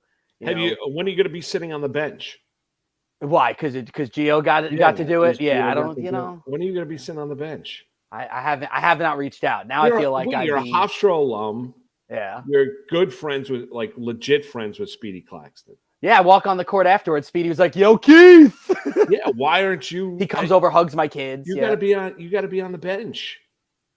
Well, now it feels like I'm riding the coattails of Gio, though, because he did it. So now it would. Well, I understand, but maybe I'll do it next year. I'd bring that. Yeah, maybe you do it next year, but that would be a point where I'd be like, "Hey, Speedy, come on." You think I should tell? You think I should ask Speedy if he'll let me head coach the game? I think that might be a little much. Did I step too far? No, I mean, listen, you're doing tremendous work working on your offhands with your kids, but I don't know if you should be coaching the team. No. I can give speeches though. You know what we could do? We could do play-by-play of a men's Hofstra game. Ooh, they have a deal with Flow Hoops, and I wouldn't want to bump their play-by-play announcer is Kevin Dexter, good friend of mine. I would not want to bump him. Kevin Dexter's a good guy. I know. He used to do updates at WFAN. Yeah, I know. Tall guy. Very tall. Good basketball player. Intimidatingly tall. Really good basketball player. Yes. Crazy. When we used to play, him and I, when we would do the alumni games, we're on the same team. He would be the outside shooter, and I'm the guy banging down low, knocking people around, even though I'm like 6 inches shorter than him. He's just out there. Like a sharpshooter. It's like Dirk. Hofstra won. Hofstra in first place in the CAA. If they win out, they will be first in the CAA. And this is kind of the easier part of their schedule. There could be one or two potential trip ups, but I'm feeling good about you better this team. win your conference tournament or you'll be heading to the NIT. And that's the problem too, is that they had a few tough losses earlier in the year. There's no wiggle room. Yeah. Yeah, you're a conference. You're a one-bid conference. Yeah, CAA is. But I mean, how about Boeheim? What's wrong with him? Like, can you? I mean, and I listen. You're as big of a Syracuse guy as anybody. Yeah, I love Syracuse, what's wrong with it might be time to retire. Right? Might be. Yeah, he's cranky. He's not getting the same players. He's complaining about NIL deals. I mean, you're Syracuse. Was he ever a jerk to you?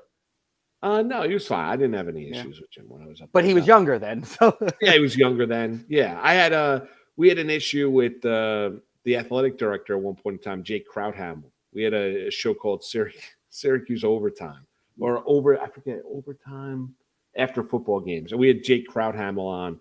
And then we had a Pickles Kosher Deli sports show every Wednesday at 6:30. And we had Krauthamel on one time. And I came basically with like a litany of questions about the program. And we got into it. He never appeared on WAER after that again. That was the last time. Yes. Because I held his feet to the fire. Because some of his answers made no sense. Bad? What's up? Were any of your questions bad? No. I wasn't like disrespectful. He just didn't feel like you should be questioned about certain things. Like it was just a different time. Like I wasn't disrespectful or anything. Like I wasn't that. But there was times where like he wasn't answering the questions. He was giving non-answers. And I go back and then re-ask him again. And he just didn't like it.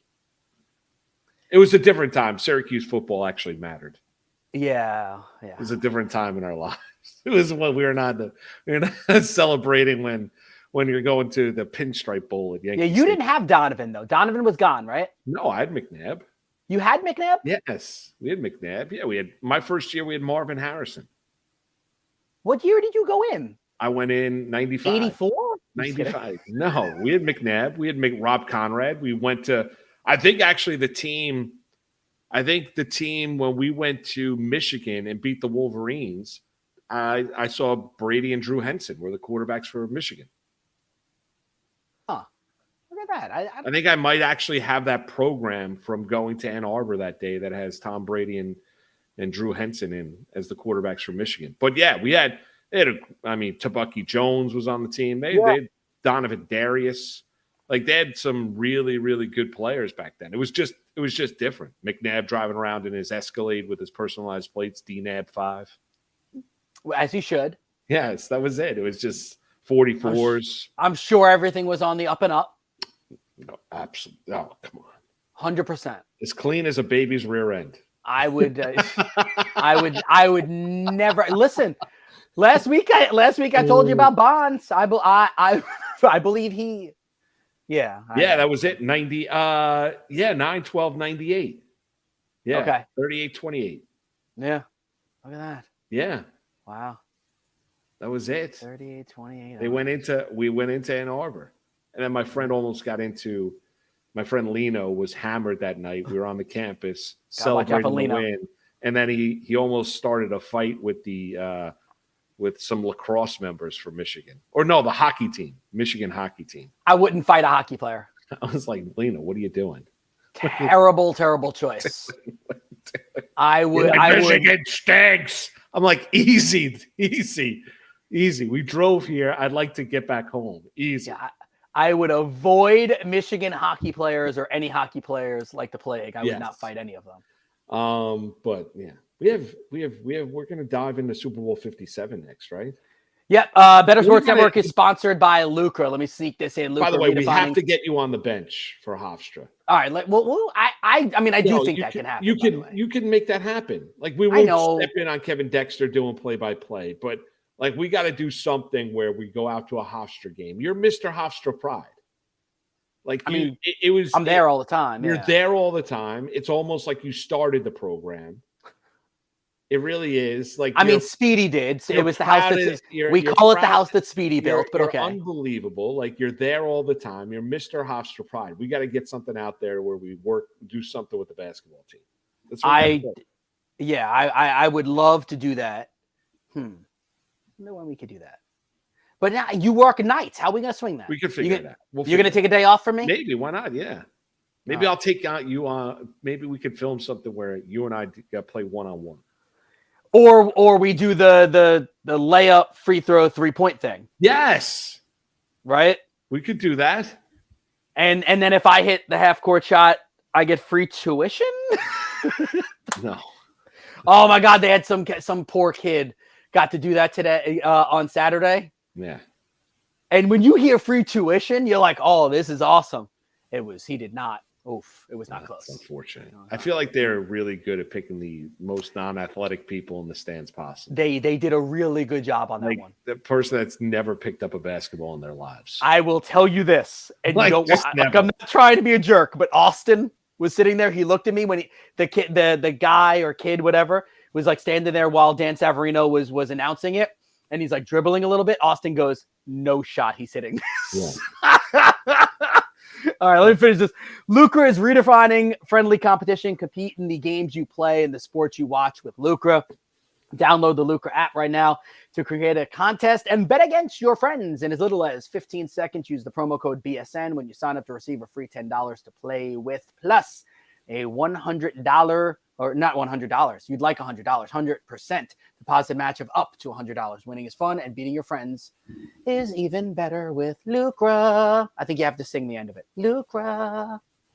Yes, Lucra. We'll come back. Dave Sharapan's going to join us. We're going to head out to beautiful. He's a hockey player I wouldn't want to fight. No. Nope, wouldn't want to fight him. What do you mean? No, absolutely not. Sharapan's going to join us next. It's Moose and Keith with you on a Monday right here at Better Sports Network.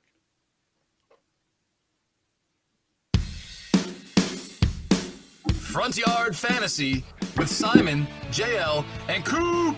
Sell me on doing away with the two-conference system in the NFL. Is it really a sale whenever this is something that's commonly agreed upon? I'm selling you on water being wet. I'm selling you on something that is objectively true right here. We look at teams at the end of the season and we go, how the hell does one team have such an easy schedule while another team is just absolutely getting obliterated? And that's because of the two-conference system, because the division system feeds into this conference system. It's a symptom of the greater problem.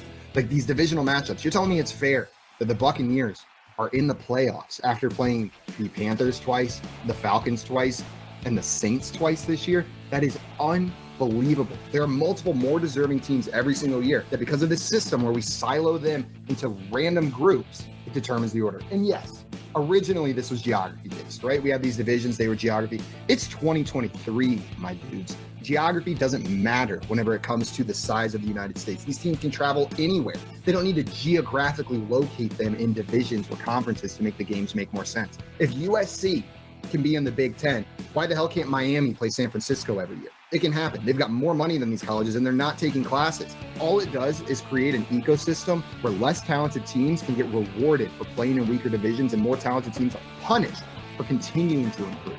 Damn, bro. Drop the mic. I like to picture some geography teacher out there just threw a pen on the ground.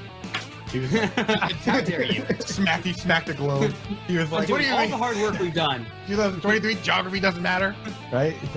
Smacks his You know globe. how long it took for us to get respect? Globe goes spinning around, right? Geography doesn't matter. How dare I'm you? just imagining they ripped on the world map and underneath is algebra 2. Like they just go straight into being a math teacher. Lunch Money with Kyle and Ray. Weekdays at noon Eastern, presented by FantasyGuru.com. Paper straws. Oh, they're so bad. Ray, I mean, I'm almost tempted to say screw Mother Earth. Give me a real straw. The paper straw thing is a step too far in saving the planet for me. It's a great idea. The problem is it has to last. Like, it can't go mushy halfway through my drink. That's And the I think problem. That's the problem. They have a hard time standing up if you don't drink that. 100%. That's my issue, Ray. I'm all for taking care of the only planet we got. But Ray, some people like to drive a lot. I don't. I don't get on them for they have to drive 20 minutes to work every day. Can I just get a plastic straw? Like, I think, Ray, we should be able to pay for a card that says, I don't drive every day, so they said I could have this kind of environmental impact by getting a plastic straw. I am in favor, Ray, of government-issued plastic straws if I have the proof that I'm worthy of such a thing. If you want it, you get it. It's kind of like the Clear Pass. You know, Yeah, at the there you go. airport. Okay. Like, Ray, I'd be willing to pay an extra $2 a year, and I get as many plastic straws as I want when I go out to the restaurant. And the $2 goes toward cleaning the oceans or something. Yeah. Yeah, okay. That's not a terrible idea. Not terrible. Call, chat, enter contests in real time. It's Sports Talk 3.0 with Better Sports Network.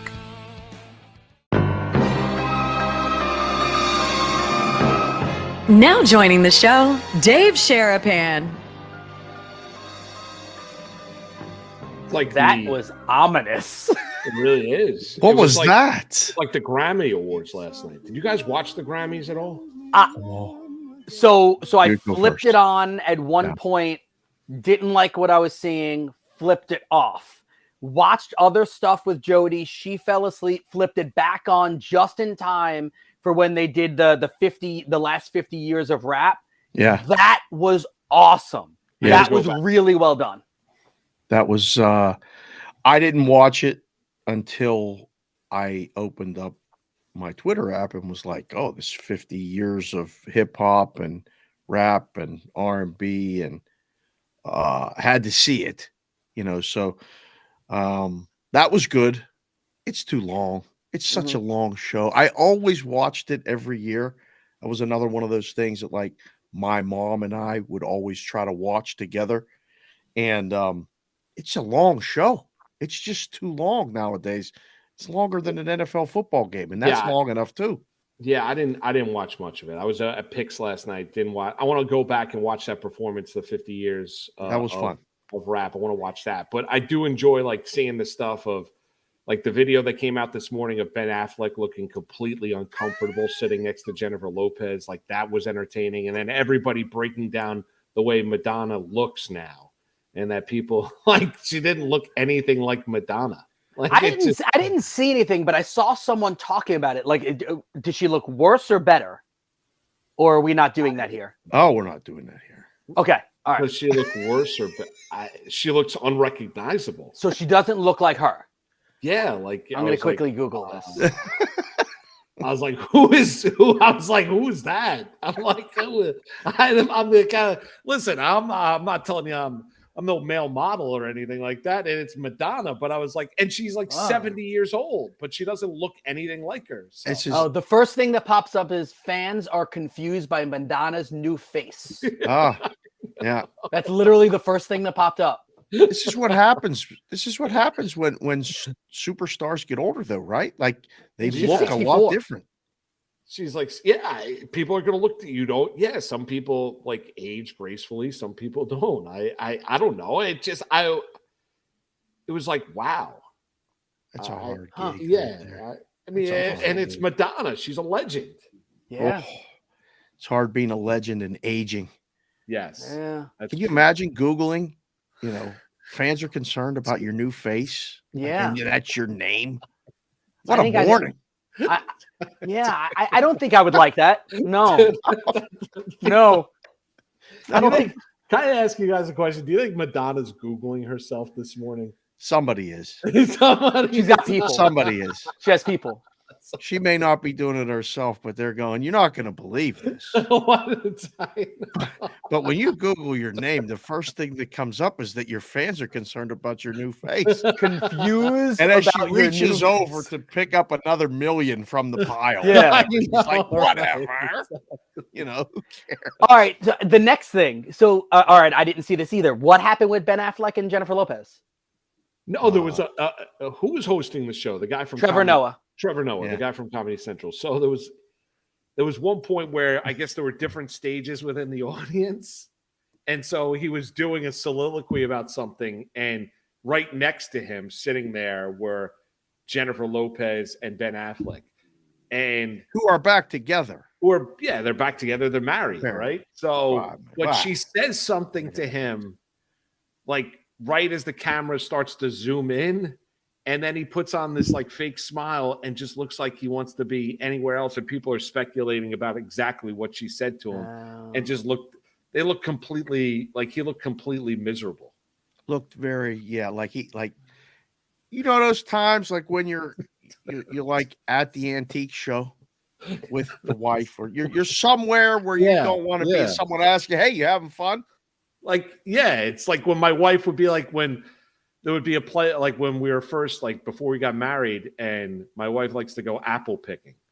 So like in the fall, I need to hear more about this. I don't even on the fall on an NFL Sunday, like Chris and Mike used to bust my chops and be like, where are you going this weekend? I'd be like, Donna wants to go apple picking. Like when? I'm like, 2:00 on Sunday, on an NFL Sunday. And it would be like, I'd be in the orchards picking Granny Smiths and Empires. And for real? Yes, I'd be apple picking, getting cider donuts and stuff like that as football games are being played. Yes, that's all true. Have you ever done apple picking? Like, is a thing? It's a thing. It is. No. I know it's a thing. Have you ever done apple picking? I mean, we did it once. Did you? Yeah, once when I don't even know. I don't even think Alex was born yet. I think we did it when Austin was like 2 or 3. Okay. Yeah. I can honestly say I've never done apple picking. It's fine. It's Mac not Jones. that it's a bad thing. It's Mac Jones. It's fine. It's Mac Jones. It's good. It's apple picking. Pumpkin picking is the same fine. thing. Yeah. Yeah. Well, listen, it's fun. It's a good time. Wait, have you not done it with the boys though, Moose? Yeah, we've done it. Yeah. Yeah, I think yeah. We've gone apple picking and pumpkin picking with the boys. Yeah. I'm thinking. I don't know if we. And then there's the hay ride. Yeah. Then there's the hay ride. Then you're getting lunch. Like sooner rather than later, you've got like $200 worth of apples. You got like 5 pumpkins that you don't need. I was just going to say, do you eat all of those? No, you don't eat all of them. No, you've got so many different brands of apples. They sit there and whatever. It's the experience. Yeah, it's all about the experience. Picking the apples. I will only go though if I get to eat the cider donuts. That's the hot cider donuts. I want the hot cinnamon sugary. Those are so good. They make you feel terrible, but they're so good. You've never had a hot apple cider donut? No. Oh David. Oh wow! Like Dave, they're great. Like fresh out of the fryer. They put them in the brown bag. There's like the little grease stains on the bag. You can probably find those in Vegas. I mean, they won't be the there's an exact apple same. orchard. I could be at an apple orchard and do all this in 3 minutes. You're also in training right now. You shouldn't be eating those. Well, donuts. Dave, can I ask you, does New York still have the Krispy Kreme where they make the donuts right in front of you? Or is that I'm pretty sure they do. Yeah. Like, that's amazing. Like my friend, last time I was a couple times ago, we were in Vegas and we were out, and it's open like all night. And like going there at like 4 or 5 o'clock in the morning, and you not get a good choice, Moose. I know it's not a good choice. I understand. Not a good choice, especially at 4 or 5 in the morning. It's just not a good choice. I understand. What are you doing up at 4 or 5 in the morning? First, we were out drinking, making not good choices. Not good choices, and you get like a glazed Krispy Kreme donut, like fresh out of the fryer. Yeah, they're great. Then do you sleep? Do you get the agita with that? Then you feel like you're about. Then you feel like you're about to like keel over. No doubt. Yeah, not the best thing in the world. I agree with you. Yeah, There was a comedian that just put out a thing about Krispy Kreme that said on his way to the studio, he would only stop at he's a larger man. He would only stop at Krispy Kreme when it had the light flashing because he knew they were the hot donuts, right? Yeah. And what he learned is if you turn and go around the block a couple of times, at some point when you're going around the block, the lights will go on. It's like, oh, now it's on. Gotta go. Yeah. It was the guy from the Goldbergs, the guy that was on what's the Larry David show? Oh, Curb Your Enthusiasm. The larger guy. Yeah, Jeff. Jeff Garland. Thank you. Jeff Garland. Yeah. He said when he was a larger man, because he lost some weight, but when he was a larger man, that was like his thing. That's fantastic. Oh, I'll just go around a circle time. Time to make the donuts. Remember that commercial? Time to make the donuts. Yeah, time to make the donuts. Dave, will you be making a trip out to Arizona? Yes. I'm wearing the Arizona. This is the Suns City Connect throwback and ready to hit the road. Right after this, I'm going to pack up and head down there. I'll be down. Are you going to be on row or no? Yeah. Yeah. Who are you with? Who you work with? Credentials. Me and Peralt are doing Bostonian versus the book. Okay. And then I'll do, I don't know, last year I think I did like 100 shows during the week. Nice. I was getting there at like 5 a.m. LA time and staying until 7 at night.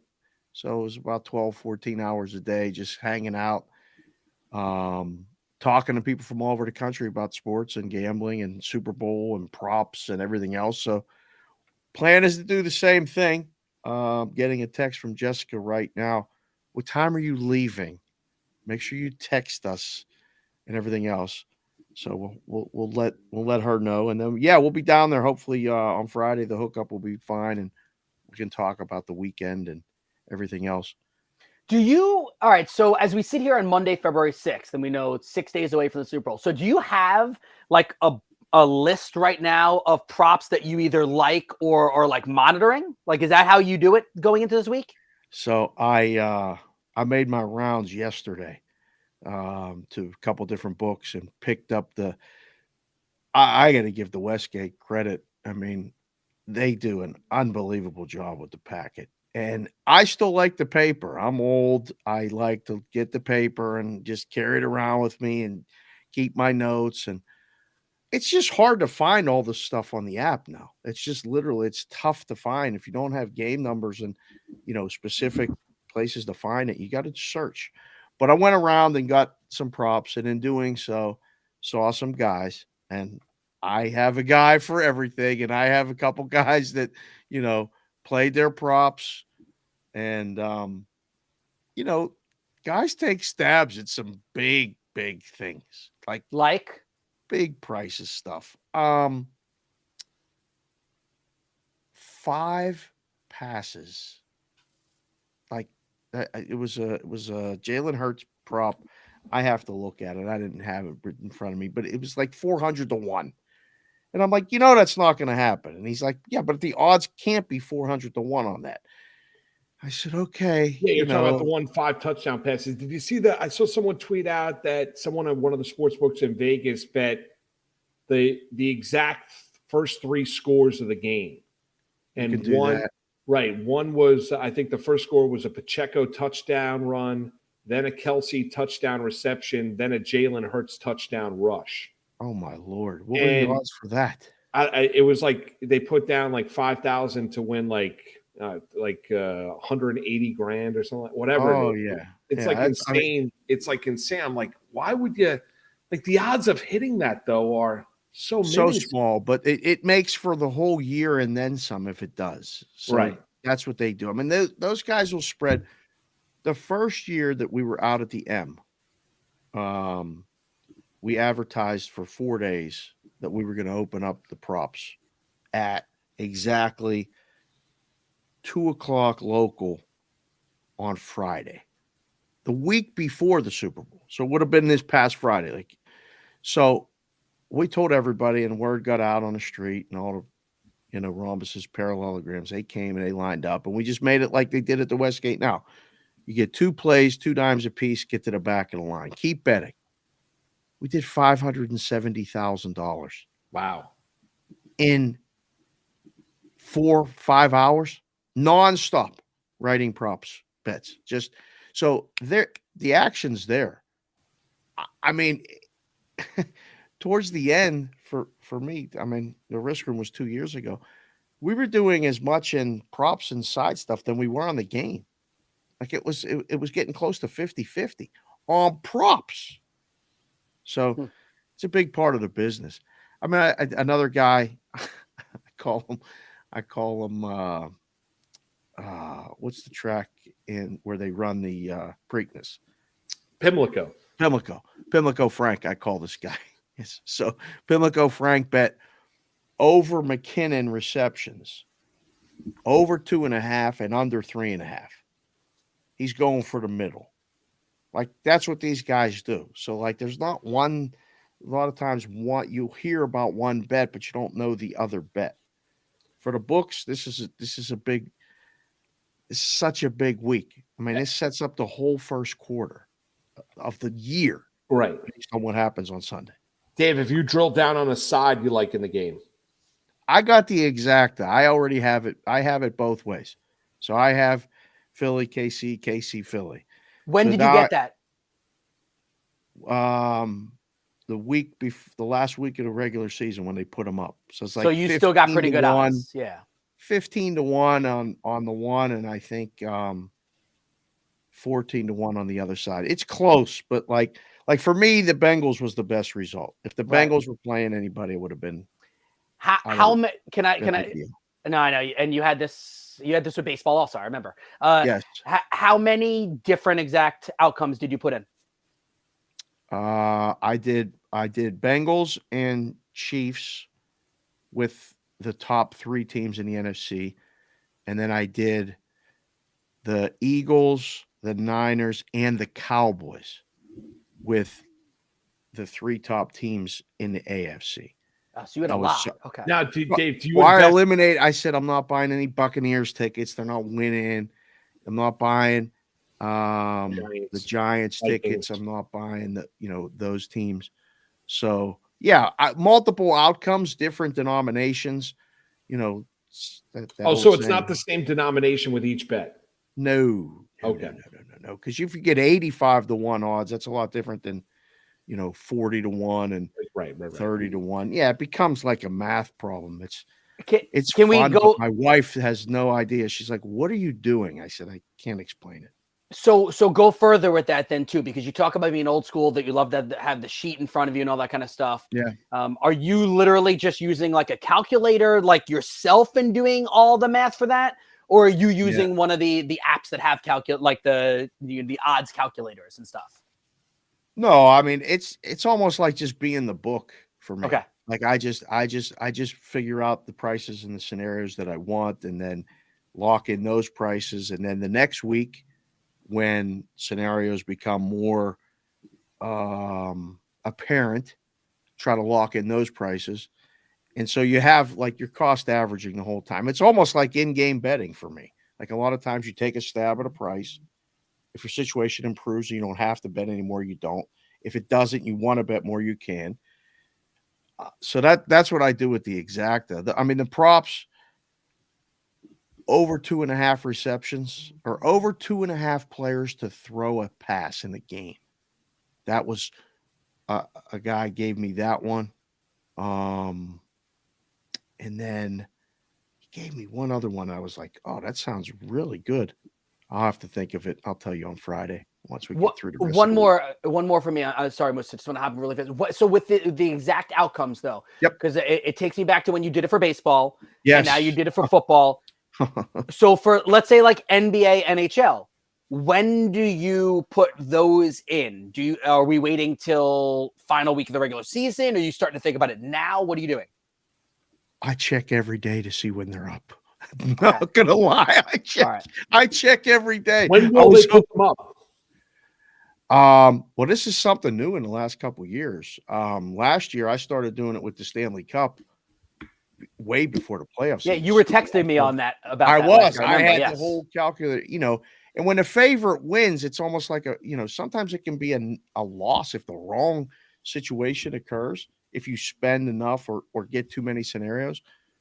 Like the Astros Phillies, if it was anybody else but the Astros, I was like set because I had Phillies and Padres nailed. So it's some 500 to 1, 300 to 1, crazy numbers. So that's all I'm trying to do is just put myself in a situation. The hockey will probably come out, I would guess, at the trade deadline, right after the trade deadline, because, like you saw yesterday, Kyrie getting traded, that affected odds. Like that's something that can happen like that. So you don't put up the long-term stuff before that happens. There's some teams I like in the NHL. I'm looking forward to playing some NHL Stanley Cup Finals. Oh, you should be looking right now. I'm looking, Moose, at the Western Conference. Trying to find your team. But it's okay to get 4.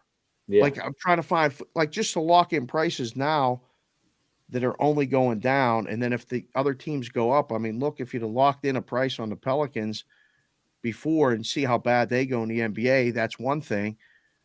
But the NHL, the 8 seed can win the Stanley Cup. They have. So it's not like buying a team at 25 to 1 is a bad deal, because if they win a first round series, you're good. Are you going to let's set it up for both of you guys with hockey then. All right, because Moose, you just said you're excited about it. I know we only have a couple minutes left. All right, so let's go to the West then. Yep. If Dave says it's okay to have 4, Moose, who would be your 2, 3, 4 teams that you'd be, depending on the number, you think have a chance to win the cup in the West? That I think can win the cup. I'd go Vegas. I'd go Dallas. Got to believe the Avalanche could get healthy and get right. Colorado, no? Right. Colorado, and I'd probably throw Winnipeg in. And what's great about that is you didn't even mention the 2 teams that are technically the best in the Pacific right now, right? That's where we don't believe in the Kraken and the Kings. What about you, Dave? I don't. I would throw the Knights out. Okay. I don't think their goaltending situation is even close to being ready, let alone their 3rd and 4th line.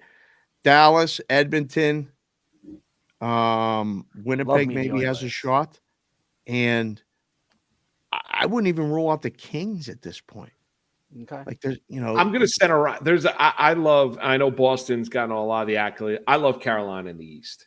Everyone at NHL Network, by the way, just shifted this week. We put out our power rankings, and every one of the former players, like the analysts, put Carolina ahead of Boston now. Yeah, I really like, and I know they're 34-9-8. I get it, but I think Carolina, it's setting up for this to be their year to get to the they're going to make a run. You know who unfortunately is not? Is probably Toronto again. Agreed. I'm with you. So like you put in more, we got 30 on seconds, just so Carolina and less on those other teams, and that's how you balance it out. Well, Dave, safe travels. You staying? We got 20 seconds. You staying for the game or no? You're going to be back home for the game. I left it open that if somebody helps me get into the game, I'm going to stay. Nice. I may get divorced, but hopefully, she lets me back. Well, Dave, safe travels. You're fine. Safe travels. Thanks, boys. I'll call Jess. You're fine. We'll talk to you next Friday. We'll talk to you Friday. All right, we say bye to Dave. Yeah, that's how it is. I just make a phone call, and everyone's marriage is okay. That's it. I need all the marriage whisperer. See you tomorrow. Good.